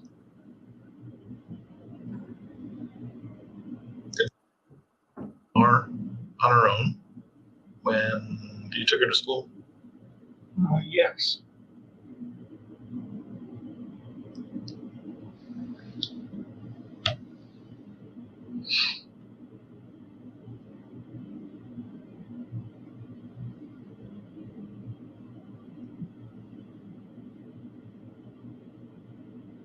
What are you thinking about? Sorry, I'm spacing out here. Long day, no sleep. Who else has access to your car? Are you the only one that drives it? My parents have access. But here in Kissimmee? Here in Kissimmee, I'm pretty much the only. Who else has access to your car? Oh, my parents. So he's dobbing his parents in. Well, of course, that's it's not they have access to his car. That is their car, isn't it? Isn't that the poodle ambulance? So these are his parents. They want the car back, even though it's carried a dead girl around in it. They want that car back. You know, yeah. I tell you what, if that was my car, that'd be going straight to the scrapyard. No way I'd want to drive a car that's carried a dead body around in it, let alone a 13-year-old girl, let alone your step-grandchild's body. They didn't give a shit, did they? They just want the car back because it's the poodle ambulance. Forget, you know, what God knows what bodily fluids it's got in it or whatever. Forget that. It don't matter. It's the poodle ambulance. It won't count. Ah, God, this is the family he comes from. Access to it. So safe to say he's the only male driving that Lincoln? Presumably, yes. All right, I want to get back a little bit to you saying she's not allowed to have boyfriends or anything like that. She can have crushes. She likes them. Mm-hmm. Have you and her ever exchanged, like, do you guys exchange text messages? How do you guys communicate? FaceTime. She'll FaceTime me at night when I'm not around before bedtime to say goodnight. Sometimes we don't even talk about anything. We just sit there doing our own thing and just with each other's faces on the phone. Just spending time, you know. What happened? So the deputies made a comment. So what happened to your phone? I have no idea what happened to my phone. I was pushing off doing this update for a while and I ended up trying to do it. I don't know what the hell my head being in the state it was. I wasn't paying attention. I ended up somehow doing some sort of option that updated the OS, but it ended up like wiping my phone at the same time. Even just now, the phone that my dad gave me and set up for me, I literally just pulled it out of my pocket. And the sucker was reinitializing. So I don't know if it's just me and technology. Oh my God, there's something about him and technology. So he said that even just now, the phone that he took out of his pocket, it was reinitializing. Well, the police have taken that phone. God, he was probably on the chat rooms or whatever, I don't know, whatever horrible things that he goes on. So even when I took it out of my pocket, then it was reinitializing. So he's got this problem with technology, hasn't he? He's got this problem with technology that his phones factory reset themselves without him even doing anything. And these suckers, they reinitialize without him even touching them. Oh my God, he must think, honestly, literally thinks these police are stupid. Right now, or I'm just not paying attention. Did that happen once to your phone, or Good God. how many times do you think you updated your phone? I think I tried to update it twice, and I don't know what happened. Okay, and from what I understand, that you gave the deputies consent to look through your phone. You did, okay. And you voluntarily gave it to them so they could bring it here to do the extraction and stuff like that. Okay. What do you think was on the phone? Text messages, emails, phone stuff. Pictures? Oh, yeah. What kind of pictures were on there? What kind of pictures were on your phone? Well, they know exactly what kind of pictures were on his phone. This is where it really starts to get to the point where, he knows that he's done. Trading card pictures, lightsaber pictures, Disney pictures. Do you have a Google account? Yeah. Do you save pictures to your Google account? Sometimes. Or is it automatically? I know sometimes phones sync to a cloud and.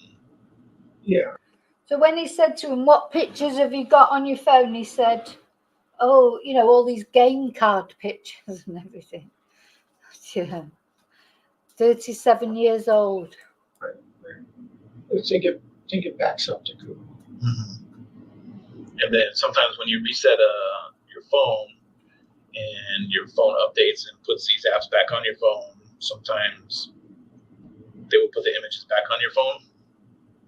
I'm not sure. Okay. Do you have I assume so. any pictures of you? Probably. I mean, we went to Disney, took selfies on the train. Do you have any pictures of you? That would have been Madeline. Do you have any pictures of you and Madeline? Oh, well, we went to Disney. We were on a train. God. She got back from Puerto Rico and had her hair braided. We got pictures of that. Stop. All sorts of pictures. Family events. I'm not as much of a shutterbug. Take them every once in a while. Any other pictures you think of?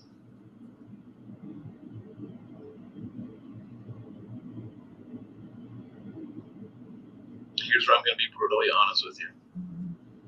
There's your phone.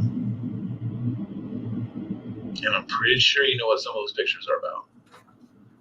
You're a very intelligent person. And I don't want you to discredit yourself by saying you don't know about all the pictures that are on your phone. You understand what I'm saying?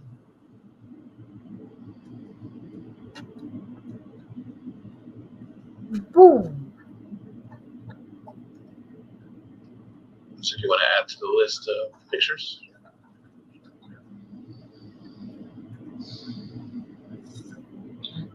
No.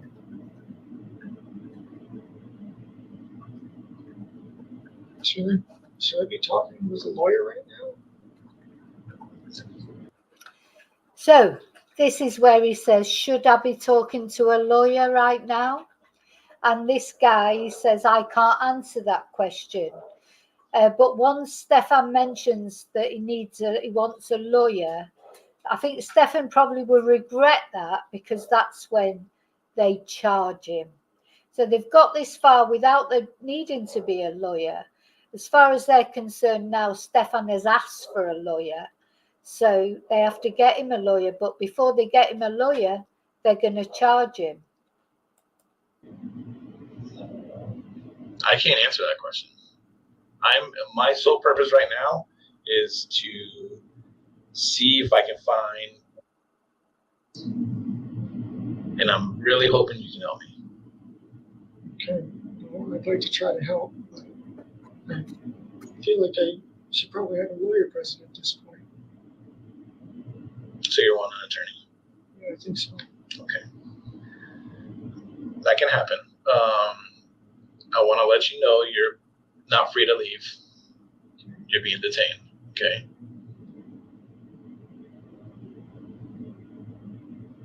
Do you want to know what you're being detained for?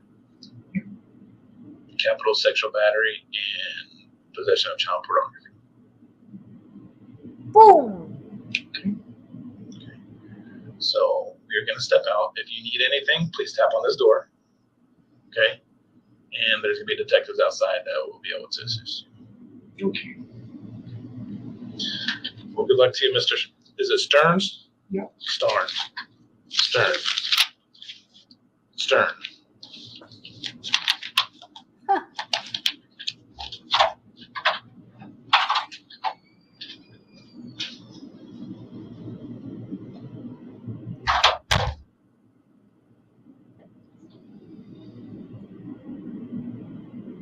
There you go, Stephan. You fooked. Absolutely. FOOKED. Now, the best is yet to come. So I just want to remind everybody, very kindly, Gray Hughes Investigates said that he didn't mind if I used his video, because my video, oh, hang on, I think it may have downloaded. It's got, the trouble is, Jennifer keeps getting all the way to the, no, it keeps getting all the way to the download, and then it fails this fall. So I'm going to have to clear some stuff off my, anyway, luckily, Gray Hughes Investigates, to give him another plug there, he said that it was okay for me to use his content as long as I gave him credit, because he did have, he did do a video with the audio. So he's done it in 2 parts. So we're going to, this is the best part. So we've got as far as the detectives were interviewing Stephan. They gave him as many chances as they could, didn't they? This guy gave Stephan as many chances as he could to tell the truth. And really, his only concern is he wants to know where Madeline is. They're already pretty much convinced that she's deceased, so there's not as much rush, if you like, or not as much speed needed as there might be if they thought she was still alive. As far as they're concerned, she's deceased, but they still want to know where she is, because they want to find her body as soon as possible. Now, he doesn't want her body to be found, because as far as Stephan's concerned, and that would make sense, especially, well, for everything really, because if he's killed her, it would make sense he'd want the body to be, deteriorated, because then it's harder to tell the cause of death, isn't it? Also, if she was pregnant, he would definitely want the body to be deteriorated, so maybe it couldn't be seen that, there's so much there in Stephan's, there's so much clicking up. He looks like he's falling asleep, but really in here, in his brain, it's all going on, isn't it? So he wants them to be as long as possible before they find Madeline's body. So he didn't really love her that much, did he? He said he loved her. He said she was like a daughter to him. Absolute cojones, because he's happy to just leave her in a field somewhere, discarded like a bit of rubbish, just as long as it helps him. Okay, so we're going to part 2 now. And this is definitely the best part. Stephan, so what's going to happen now is we have a warrant to collect a couple of items from you, okay? So basically, this young lady here, we're going to swab your cheek, we're going to take some of your clothes, stuff like that, okay? This woman is brilliant. This poor woman, if this is what she has to do for a living, taking swabs from horrible people's pet button mushrooms, I feel sorry for her. I bet they all had a good shower when they went home after they'd been all over Stephan Sterns' appendages. So she's going to take some pictures of you as well, like your hands. We're going to ask you to take your jacket off so we can get your arms and all that stuff, okay?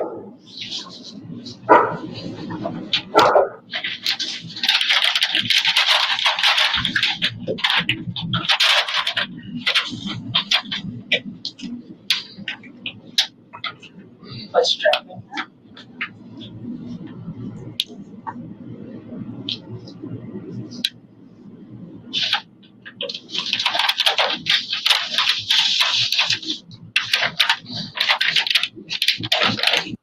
Gosh, all I could think was, I bet he hasn't had a shower or anything, because he can hardly stay awake, never mind have a shower. So, this poor woman.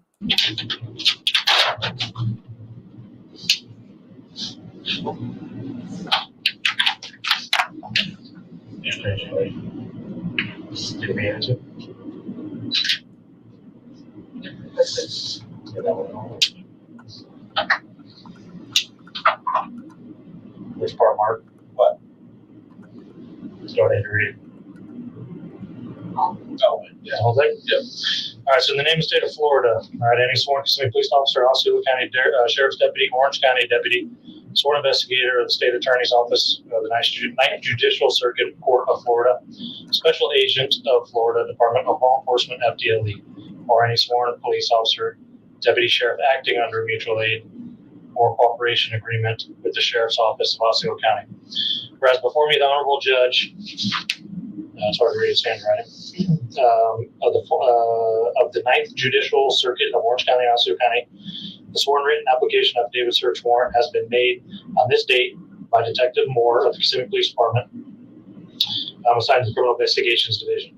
And whereas the facts made known in this application and search warrant, there may be cause to certify and find probable cause to believe that certain evidence, to wit, DNA, genetic material, buccal swabs from you, Stephan Michael Sterns, blood, saliva, or epithelial cells to be collected from you, Michael Sterns, photographs and swabs of your penis, and clothing worn by you as of right now. All right, this is evidence. This is believed to be evidence of the felony crime that we've already talked about. Yes, sorry, trigger warning. You will hear words like penis. You will see a very unattractive man getting undressed. So trigger warning. If you think it's too sensitive for you, click out now. That took place in Florida, which is a violation of statute 7940114B and 8270715A, prohibiting the crimes of sexual battery, possession of material depicting sexual performance of a child. Currently exists within Orange and Osceola County, and is presently believed to be under your control, Stephan Michael Sterns, and that the law relating to said offenses are possessed on you, who is more specifically desired below, and then it has your name and date of birth and social.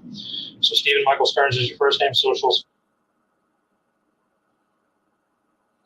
Birth 4/25/1986, and you were white male, black hair, brown eyes, 6'2". Now, therefore, the law enforcement officer named above, which such lawful assistance as may be necessary, you are here commanded in daytime, nighttime, or on Sunday, as the agencies of the situation may require, to enter and search the above listed person that we talked about earlier. With the taking of the DNA material, buccal cells, through a buccal swab, which will be done by the appropriate personnel and will involve no unreasonable intrusion into or upon the body of you, Michael Sterns, for which the evidence is to be collected. The person and evidence requested is reasonably believed to be engaged in or connection with the said illegal activity we talked about earlier. For this evidence described in this warrant and in the same of any part thereof to be found, you are hereby authorized to seize, secure, collect, photograph, examine, analysis, and videotape said evidence in the search warrant. All right, after we're done, a proper inventory receipt will be given for any evidence or property seized, and a completed duplicate copy of this search warrant will be delivered to you in control of the property searched, or in the absence of any such, we will leave a copy, but you're here today, so we'll give you a copy of the search warrant. All right. And then it just states that we have to do the search warrant return within 10 days after executing the search warrant as of today. All right. This will be your copy here. So go ahead and stand up. She's going to go ahead and take some pictures of you. You can stand just in front of the wall here. Oh God, and do you know, this is karma in its purest sense, isn't it? How many disgusting pictures has Stephan Sterns taken of Madeline? And it seems like other children as well, because he had 600 or so photos, and they weren't all of Madeline. Also, he's been putting his mobile under the door to take photos of women. It hasn't it film women like the housemates where he lived before. All these things that he's done. Karma. This lady's getting her camera out now. She's going to swab him in every intimate part of his body. And not only that, the whole world. Anyone who sends off for this video, or anyone who watches a YouTuber playing this video, is watching his humiliation. It just feels so satisfying, because he didn't care about Madeline's humiliation or other people's humiliation, and now he's being humiliated. And it does actually feel, you know, I feel awful. I feel it makes me a bad person, but it feels really good. It couldn't happen to a nicer person.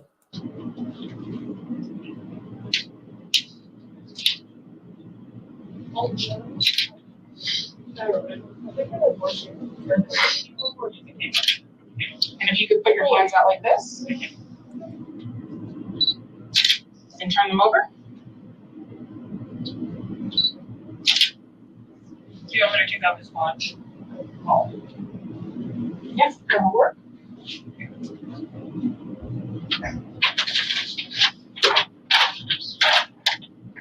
And your hat also, please.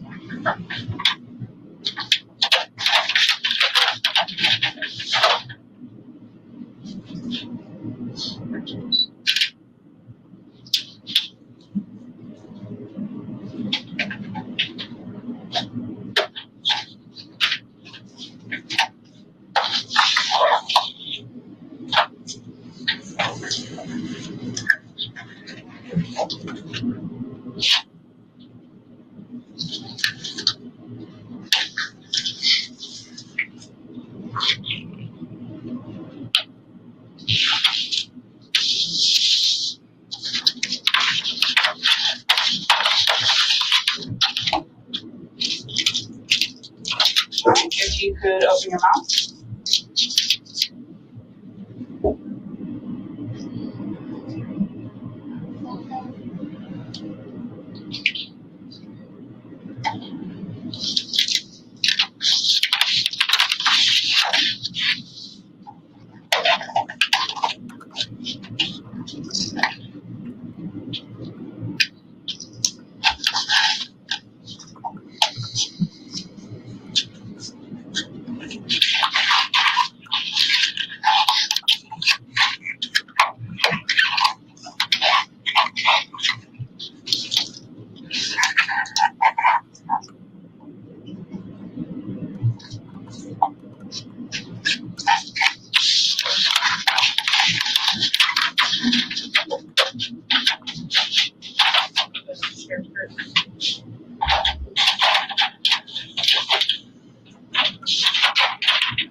take off your shirt.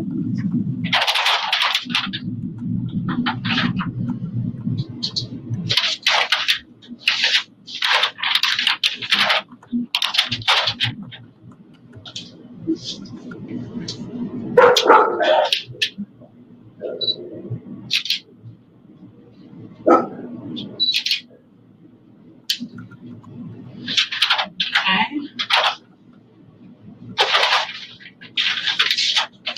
Your shoes.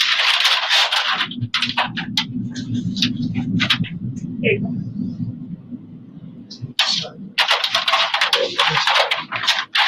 Now, I just want to say, because some of you already said, oh, he looks revolting, he looks like an old man, and he does. But I'm just warning you, it gets worse than this because he does strip off completely. But there are things put over it. You don't actually get to see his button mushroom, thank God. But yeah, he does. He looks like an old man. I think it's that beard, isn't it? Because it's so white. You know, I don't know. No, I think he's definitely, because he's on medication all the time, he's not looked after his appearance, has he, at all? Because in photos you see of him years ago, I mean, he was quite handsome, you know, you could see he's not a bad looking guy.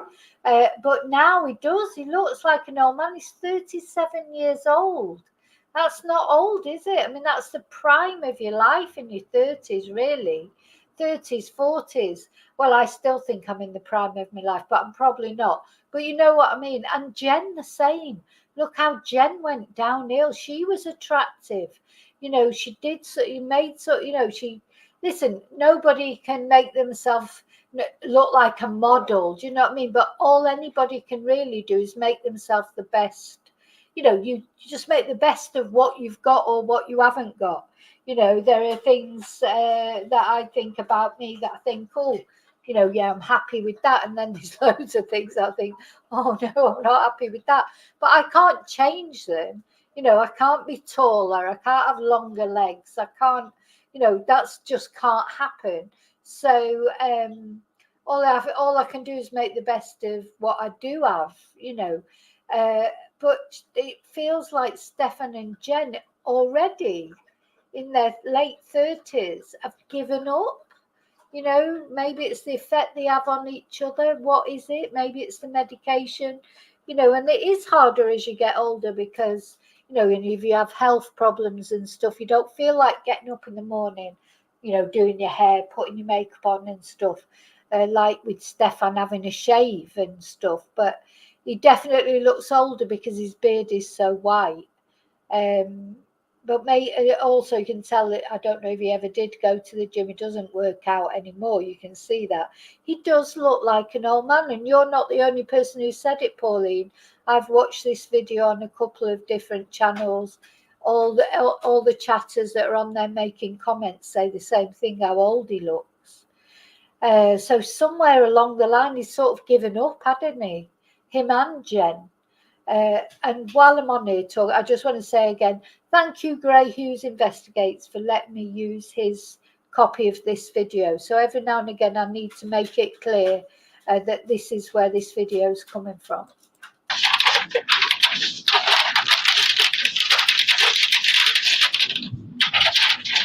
Alright, go ahead and turn around.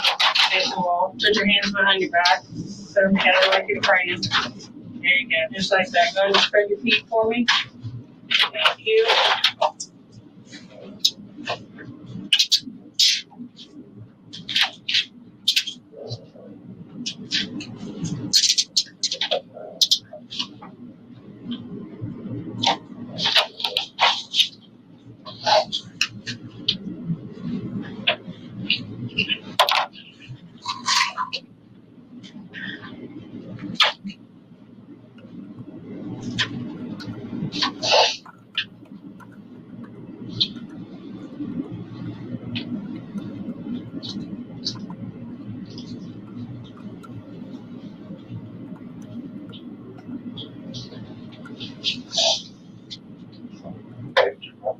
Oh, wait. Let me get a picture.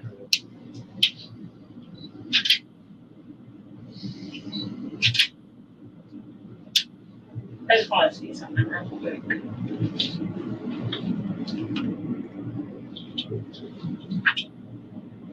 Did you get a really good picture of this right here?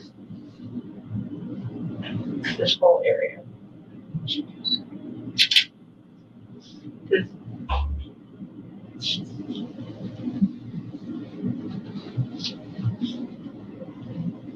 Here's the right. It's probably under the. Yeah, I just want to make sure. Okay, that area too, please.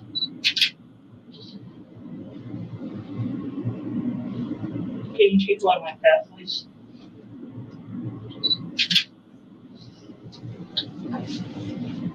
Thanks, Rusty. Good. Did you get a picture of the scar on his stomach? She got a full work on it. It's gonna be taken. Yeah.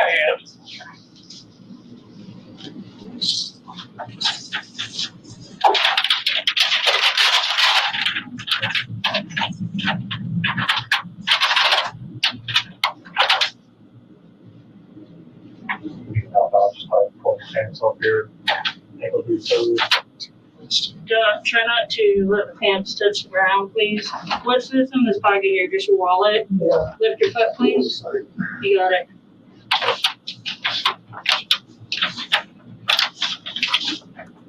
We need to search these again before you take them to make sure that there's nothing else in there. What do you think? I just want to make sure that we search these again before she submits them. Is there anything else in these pants that we need to know about? Your music is on?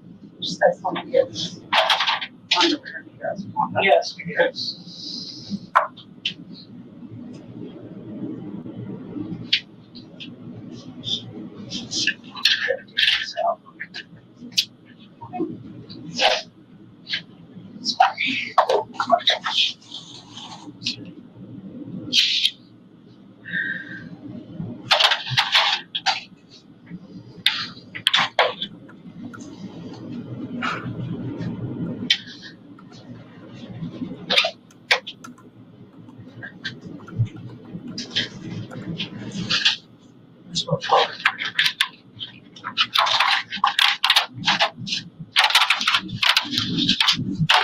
What bag am I gonna put these in? Let's take them all. It'll come out. His You're pants. done.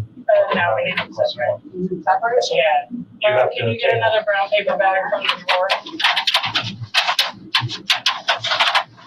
What we're gonna do when we take off the boxers is I'm gonna take them off. He's gonna stabilize you to make sure you don't fall. I don't want the boxers touching the floor at all, so I'm gonna hold them back.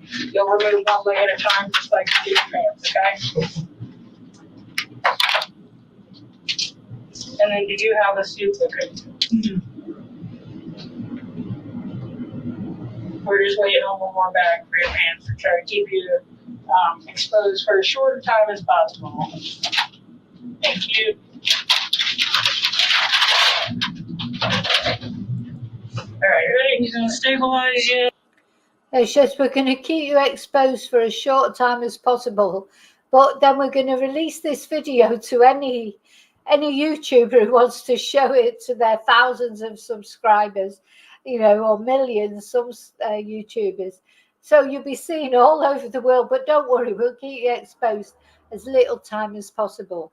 Oh my God, this is so much calmer. It is, isn't it?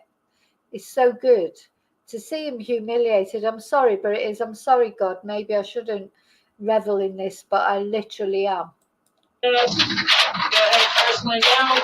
I'm gonna take the belt out of here and put it in the belt. Okay, second leg out. Thank you very much.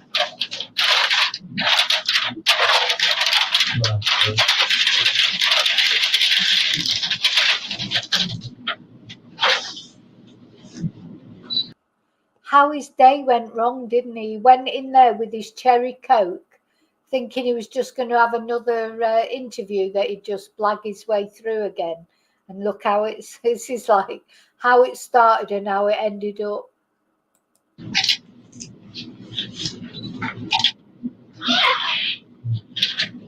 All right, there's certain things we're looking for, so we need to find the marks. Don't do anything squirrely, man. You will eat the carpet. Do you understand?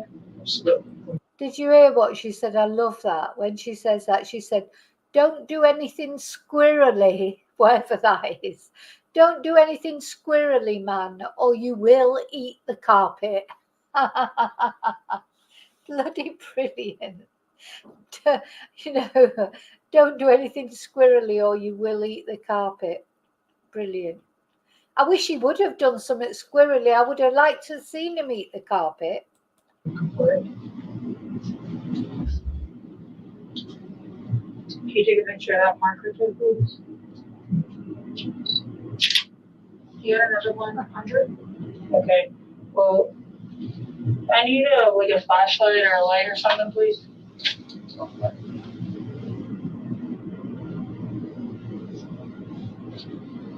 A flashlight. Oh, I'm sorry. No, you're okay. Can somebody else flash her? It was on the. Can you get a flashlight? He said, because he can't find it. Is it that button mushroomish? But the thing is, I bet it's quite small at the moment because, he'll have shrunk. He won't. Anyway, never mind. We won't go into details about it. I'll get thrown off YouTube. But, that poor woman, she's got to be up close to him like that, up close and personal, taking these swabs. Oh, my God.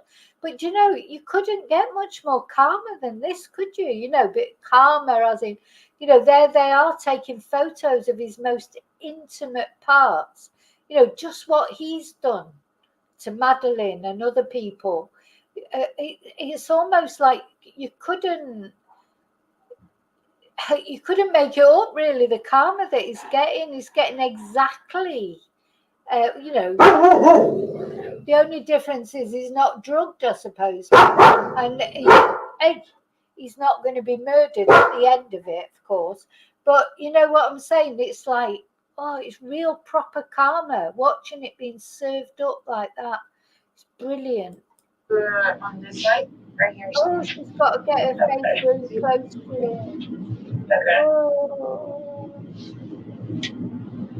Oh my God. I don't see it. Can you show me the freckle, please? Can you show me the freckle? So this is the freckle that's been mentioned. That because those photos, they're going to have to prove that those photos of a PENIS, entering poor little Maddie, that it is his PENIS.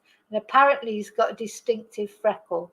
So she was just saying, can you show me the freckle? Can you tell me where the freckle is? So they're trying to get a picture of this freckle. It's the one you took over. That was a freckle? Okay. You're sorry.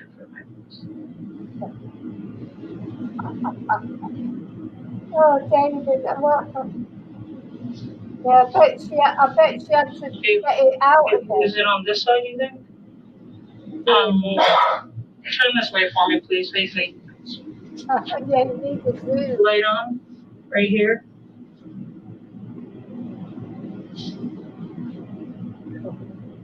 Back the light up a little bit and put it like more towards the center.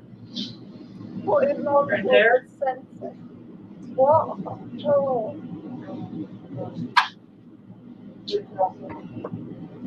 Flip. Okay, let's take a picture of this mark right here, please, so we can see that. Let's take a picture of this part. I'm sorry, before I went anywhere near him, there would have had to be a lot of baby wipes involved. Oh, of course. Because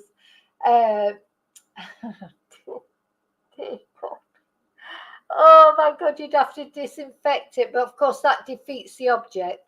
I suppose when you're trying to take DNA and everything, God knows, he might even, if he's not had a shower for that, we might have Madeline's DNA on there, mightn't it? Oh, he's revolting. He's also got really weird nipples. His nipples look like eyes. It's like he's got, like, there's a pupil there, and what's this black line around his nipple? He's a very strange sort of looking guy. Listen, I tell you what, oh my God, I would die if I thought I had to, I would just, God, the thought of having to do that and all those people around you taking photos of you And then, now he wouldn't be aware there that it was going to end up all over the internet. But anyway, it serves him right. But weird nipples, It could also be the skin down here when it gets erect. It's like getting, you know what I mean? Any other marks? That's like freckles right there? Can we take it? Okay. Underneath where? Get those pictures.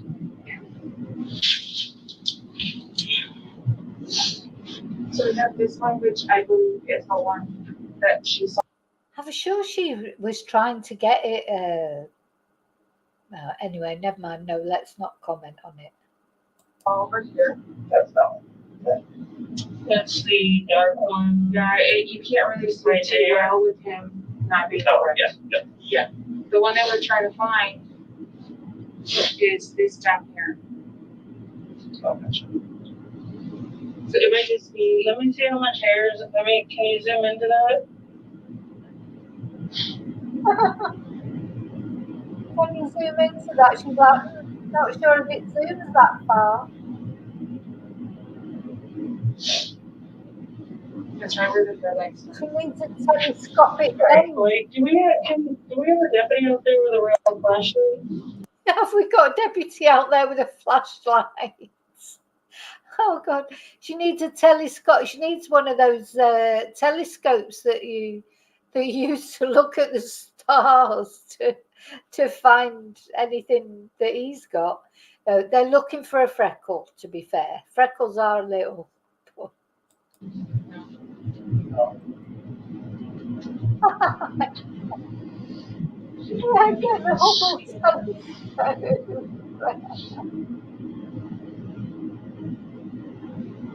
Hi Jojo. Oh, Yvonne's had enough. Hi Yvonne. Yeah. Okay. Oh, we have a freckle. And then he has sparkles on his leg. Yeah, we can take the birthmark or whatever it is. Oh my God. Can we take a picture of the other side?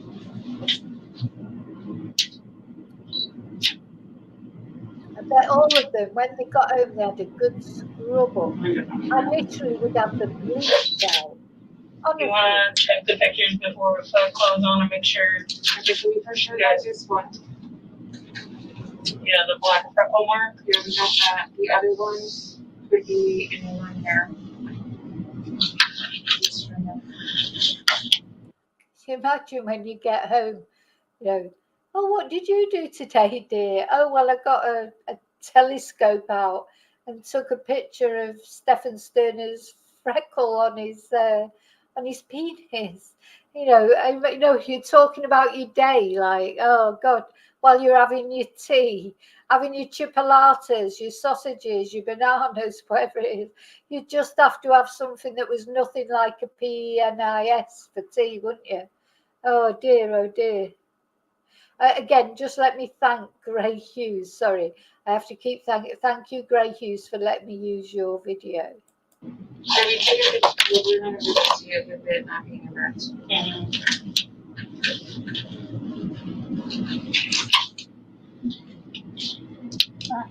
don't think there was anything else there with it, so.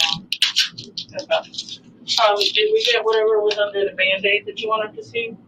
Did you guys take the Band-Aid off? That's okay.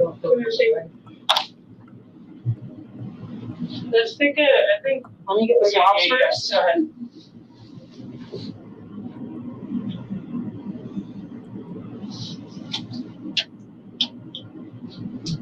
Since you're here, yeah. And definitely the Adams too, please.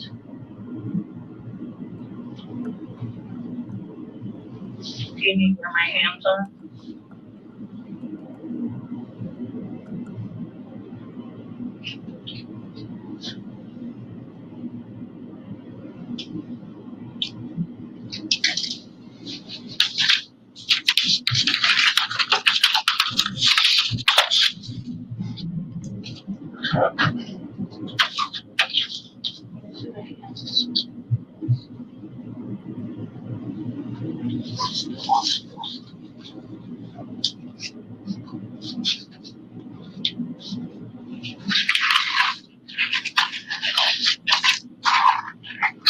Turn it off, honestly.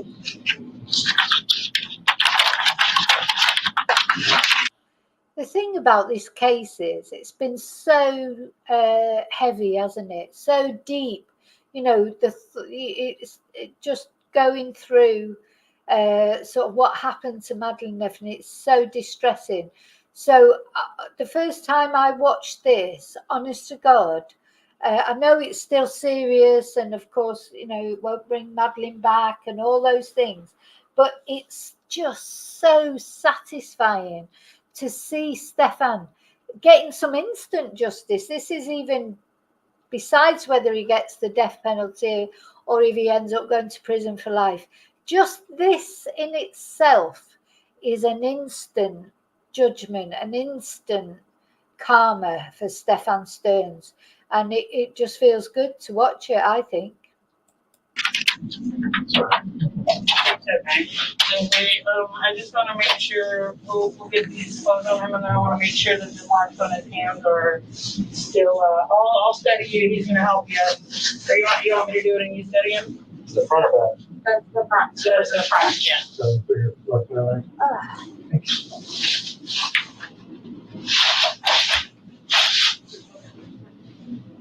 Very quiet. No. Comment.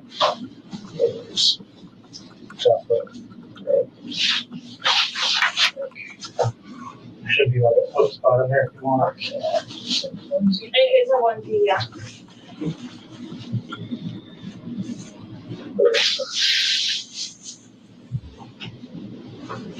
Oh, hold on. Wait a second.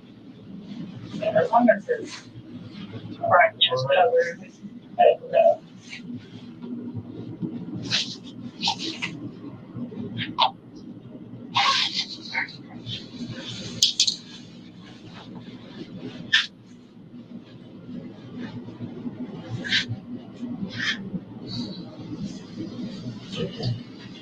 Okay, sorry, we're just need to look at your hands again. I don't know if you can view the pictures you already have. I want to make sure that we have this stuff for them to include that scratch. She's taken a lot of pictures of his hands. So I don't know if you can see that. Yeah, she has some in there too. I want to see inside. Right there. What was the firm stuff that you needed at the end? It's right there on the right side of the cuticle. This? Yeah.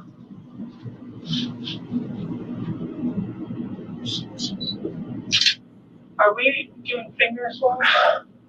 Was that? Okay, was it there? No. Isn't it? Yeah, I didn't see any other injuries.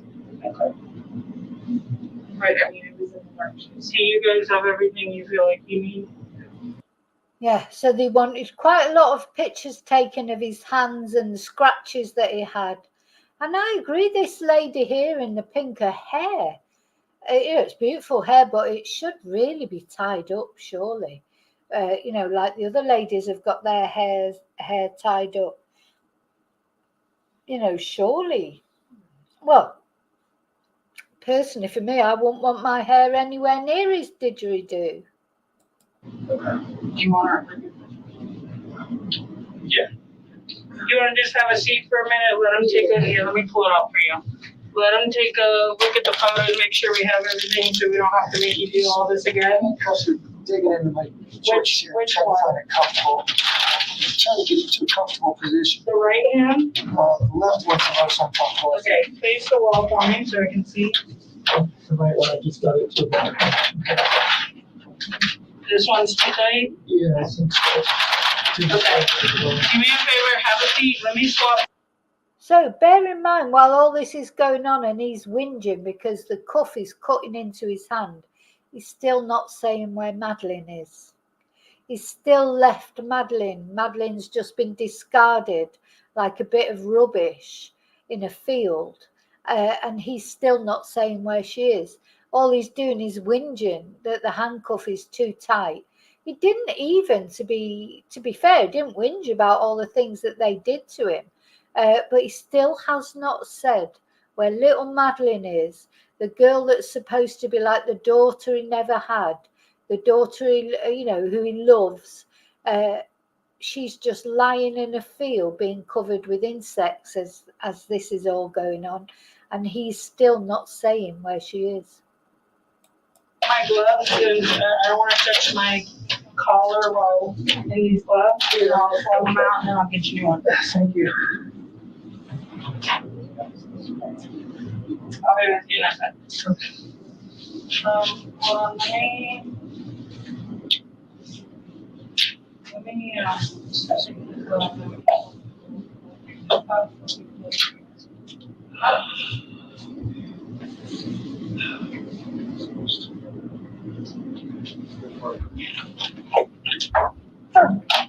Can't scratch his head, it's a shame. stand up one, please. There's a lot of, they're going for a lot of rubber gloves, aren't they? I just want to make sure that main line is, you know what I mean? The main line on the wrist is seen.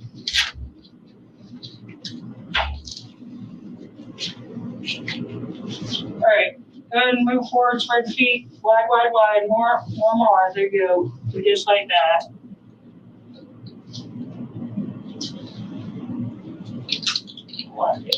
I'll get you.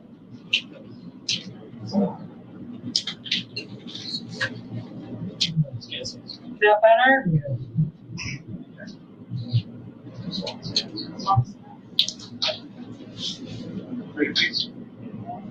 I think is that still okay? Yeah, it's okay. All right, have a seat. She's very smart, kid, so let's get working. You're gonna have to get working.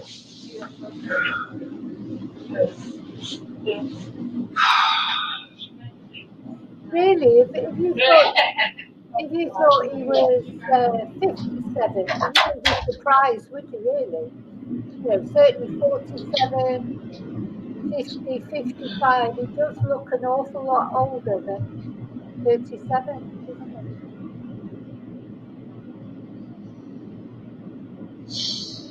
Oh, dear, poor Stephan.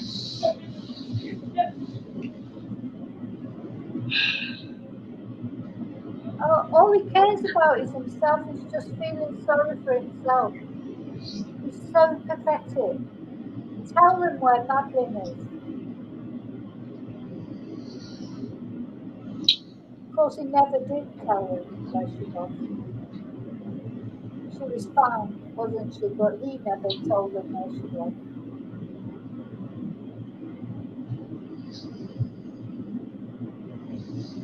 He's got to be some sort of sociopath, hasn't he? If not a psychopath. To not have any, he doesn't care about Jen either. His partner for all these years. She was just a means to Madeline. He never cared about Jen. No.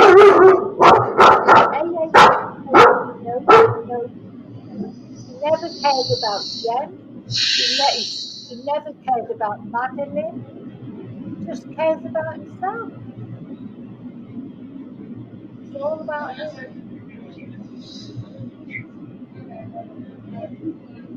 He doesn't even care about his parents, does he? As much as they're twats, and I've got no time for them either.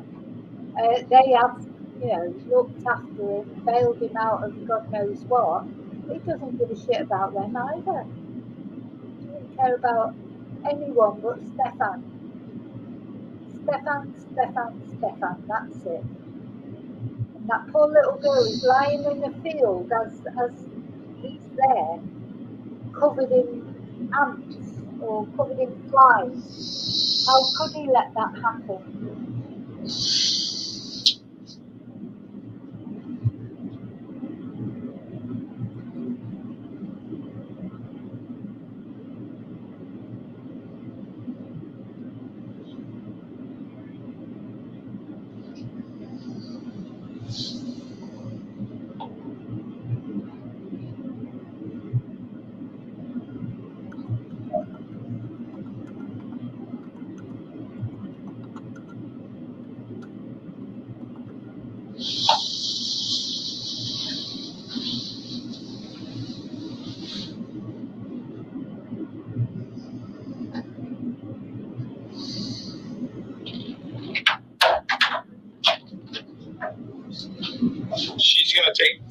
with the swabs of your hands, okay?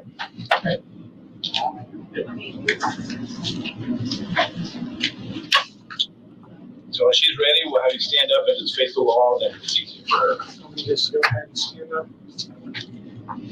Yep, you can stand up right now.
Could you bend your right thumb towards your palm?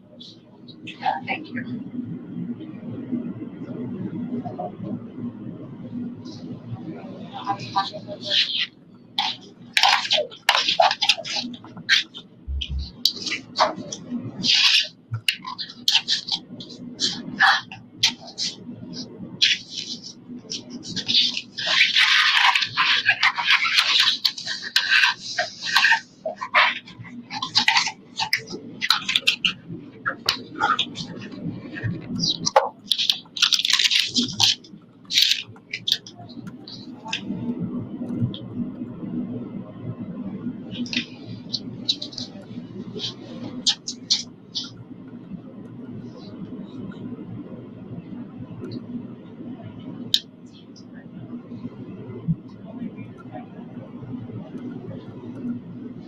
Yep.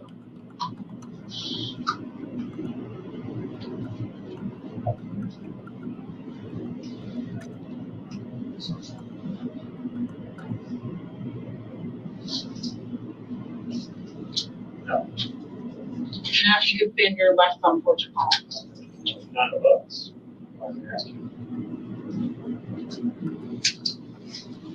Thank you.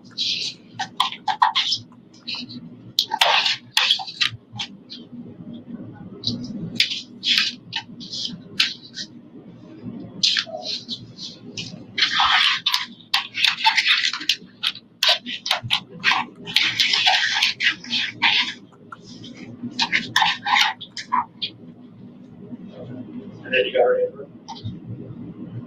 Yeah.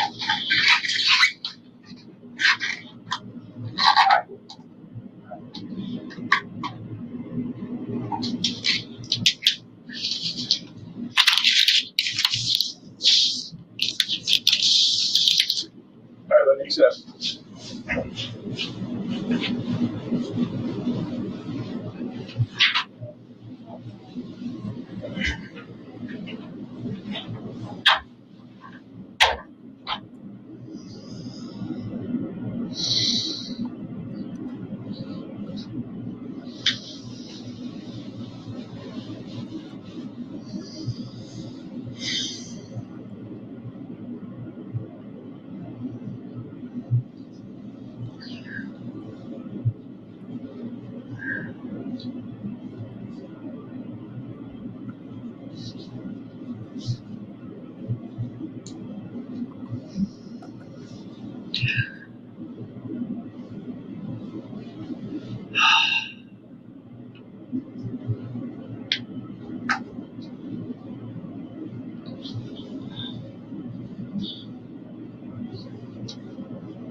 So all the sighs start again.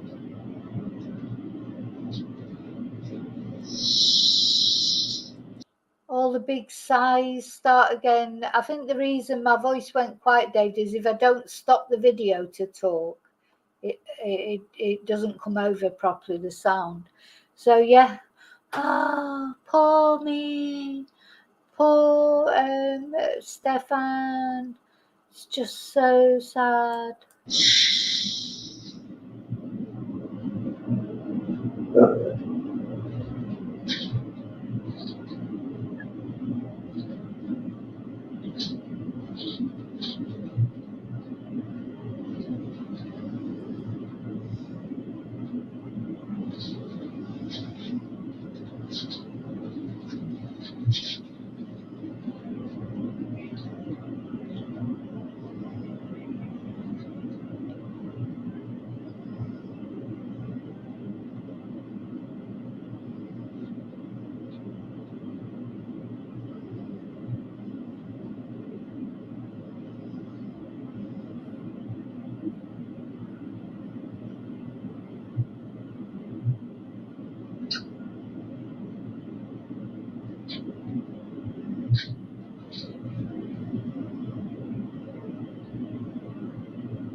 Did you say no, your wallet's gonna go to jail with you?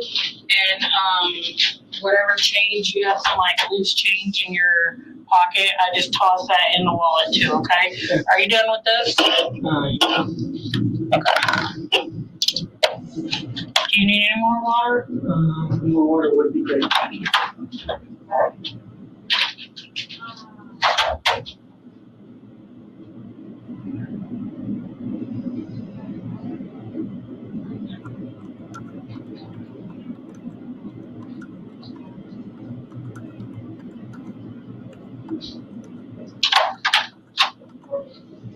So I I'm gonna help you out, but I'm gonna go slow because I don't want you to choke. Okay?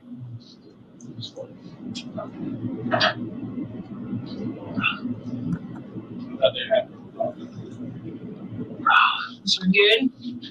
This can be in front of me. No, sir. We do not do that. Sorry about that.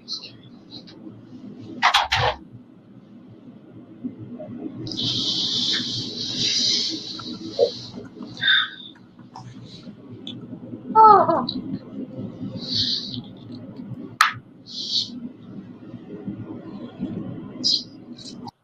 oh, what a shame, isn't it? What a shame.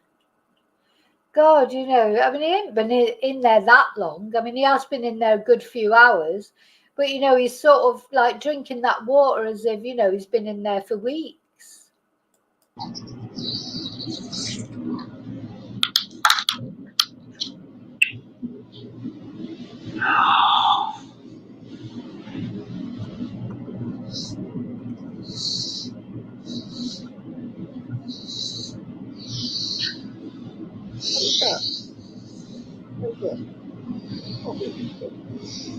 What is it? What is it? Ow.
Look, he's reading that. He knows now. They've sent me all the. God, they've sent me the bloody search warrant, the arrest warrant. They've honest to God, they've sent. I've got so much stuff to plow through. I feel like I'm preparing for the prosecution. It'd take me weeks to plow through all this paperwork, and I've got the photos of the actual house now, which I know have appeared again on other channels, but I didn't work out how to download them. So one night or morning we'll do like a tour of the house and look through all the house. I swear he was let's just listen to that again, but I swear he was saying then, oh, fucked or something like that. I don't think he knows he is fucked, though he's reading it. That was a bit remiss of him, wasn't it, to leave that there so that he could get it. Let's have a look. Look. It won't save you, Stephan. It will not save you doing that.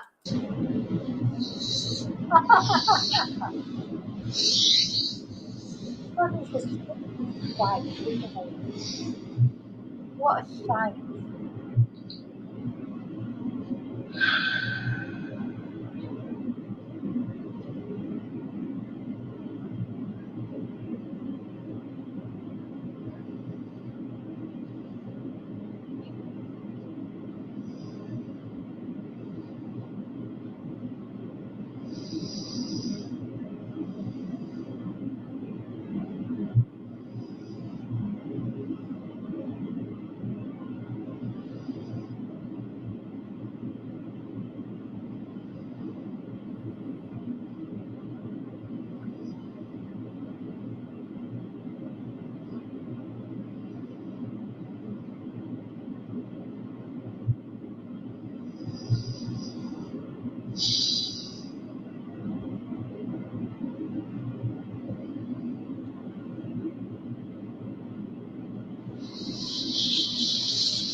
God, do you think they left that there for him on purpose?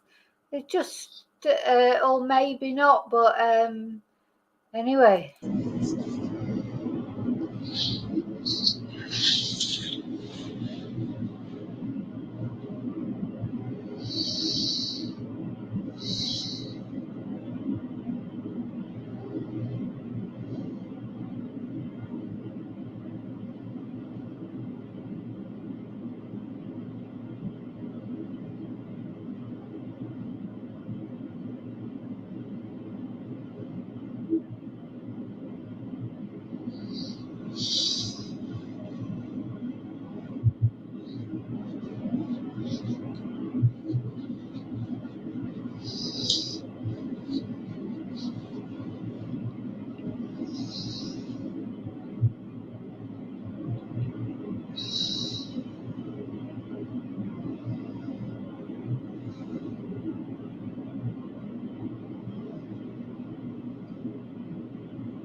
Deep breath.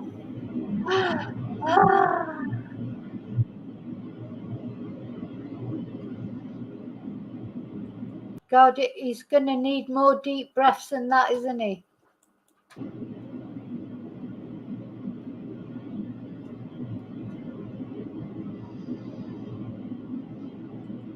You know, is it just me, or he has got the weirdest nipples that I've ever seen? He's got these, they're really weird nipples he's got.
I'm just fast forwarding it a bit till they come back in.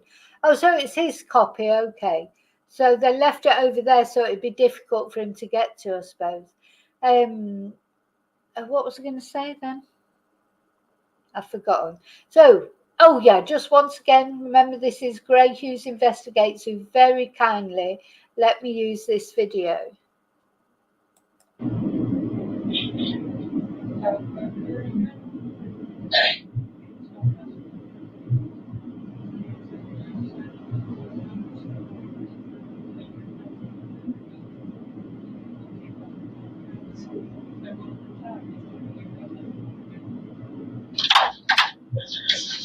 Just a little bit. Come on, stand up, face the wall for me, please. We're just gonna swap out your cups. You're not gonna go anywhere quite yet. So he's gonna put on a pair directly under these.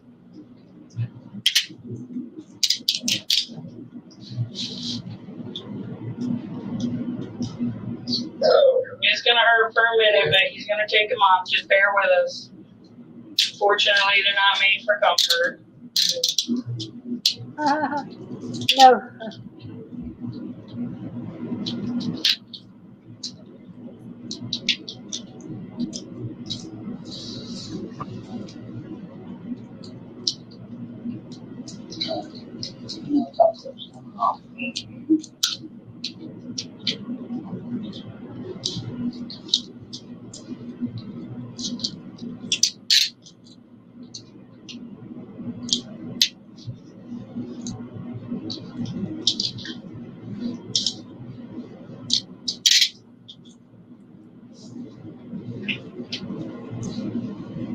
Thank you.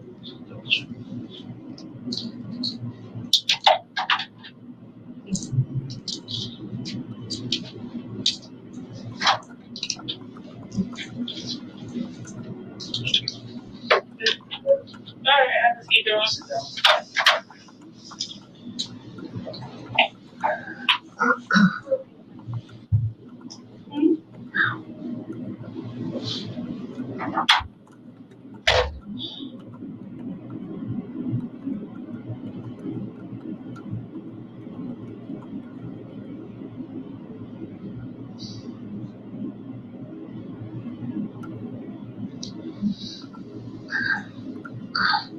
It's worse. It's worse. Oh, it's It's worse. cutting off circulation of the thumbs. Thumbs already going numb. Oh, it's worse. It's cutting off the circulation in his thumbs. Oh my God, poor Stephan. Funny how nobody's sympathetic. You know, he's probably strangled a young girl or he's done something to kill her. And everyone's supposed to feel sorry for him because it's cut off his fucking circulation to his fucking thumbs. Sorry about the French.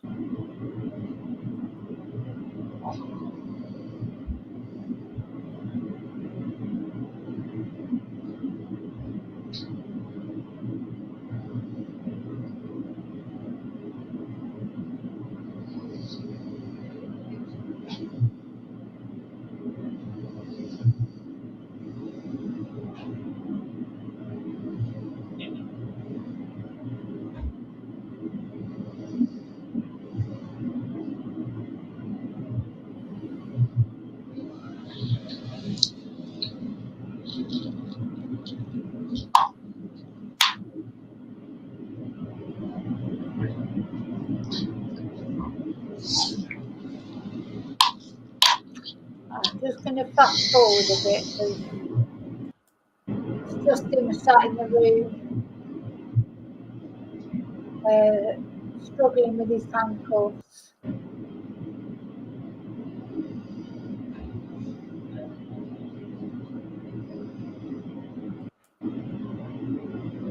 Fast forward.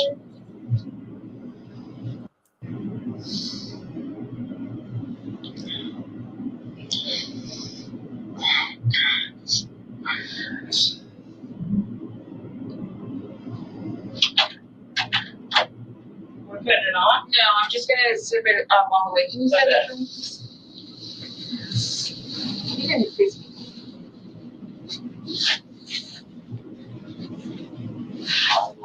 I'm gonna try to cover you as much as I can, okay?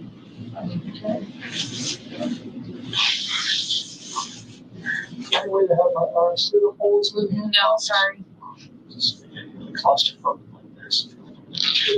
We can maybe adjust exposed a little bit. I'm just being.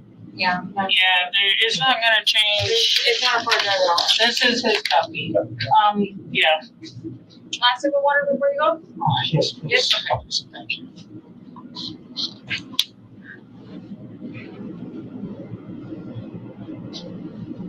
All of it?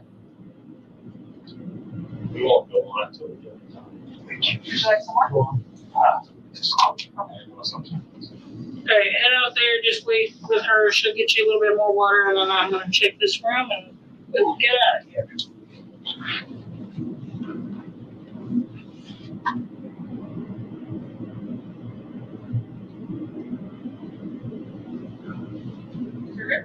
Just hold it for me. Okay, that's it. And then we did see him right at the beginning after this, you know, being walked through, wasn't he, with that white suit on? I don't know if you remember that, but we did see that, but it was ages ago. No, Lorna. Now, so yeah, talking of other children, definitely those photos that he had on his devices, definitely, I mean, one more. Gosh, I've done that many videos about this, but you know, when we were going through some of the documents that had been sent about a month ago, before these all came out, there was definitely other people, other children, well, I presume the children mentioned, because you could see where it had been Madeline, and there were other ones that weren't Madeline, so I don't know who they were. I don't even know that they were children, but he had so many photos, didn't he, on his phone? Wasn't it 600 or more images? I don't know. I'm tired now, to be honest, and I can't really remember the details. But there's so much, gosh, you know, there's so much information. As I say, I feel like I'm presenting the prosecution case. I've been sent that much, and just sort of realising that I'd been sent it. And I've been bugging Kissimmee. Oh, God, they must have been thinking, why does she keep writing to us and saying she's not had this and she's not had that? We've sent it all. But now I realise how it works, because they keep adding it onto a cloud thing. And, you know, not as I'm not the techiest of people, I hadn't cottoned on.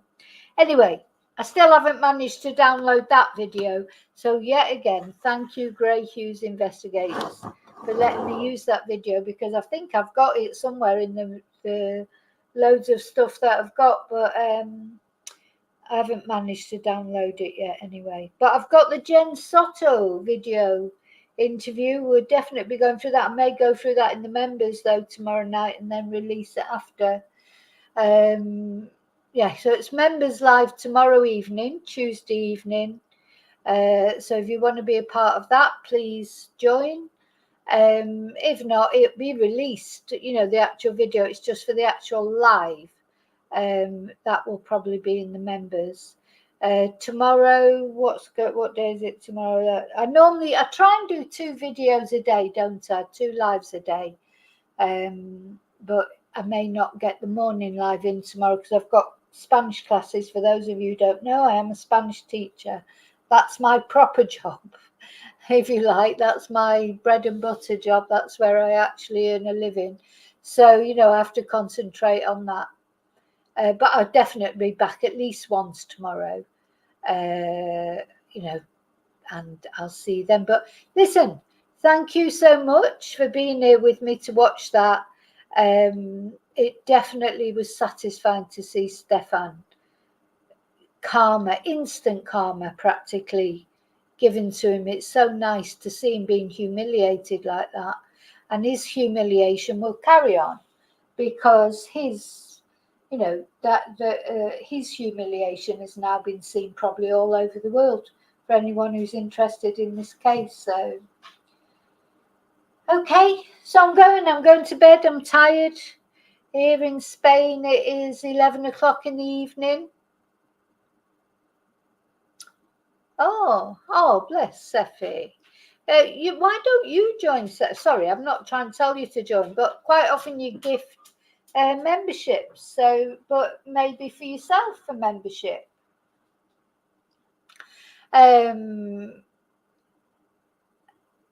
So yeah, take care.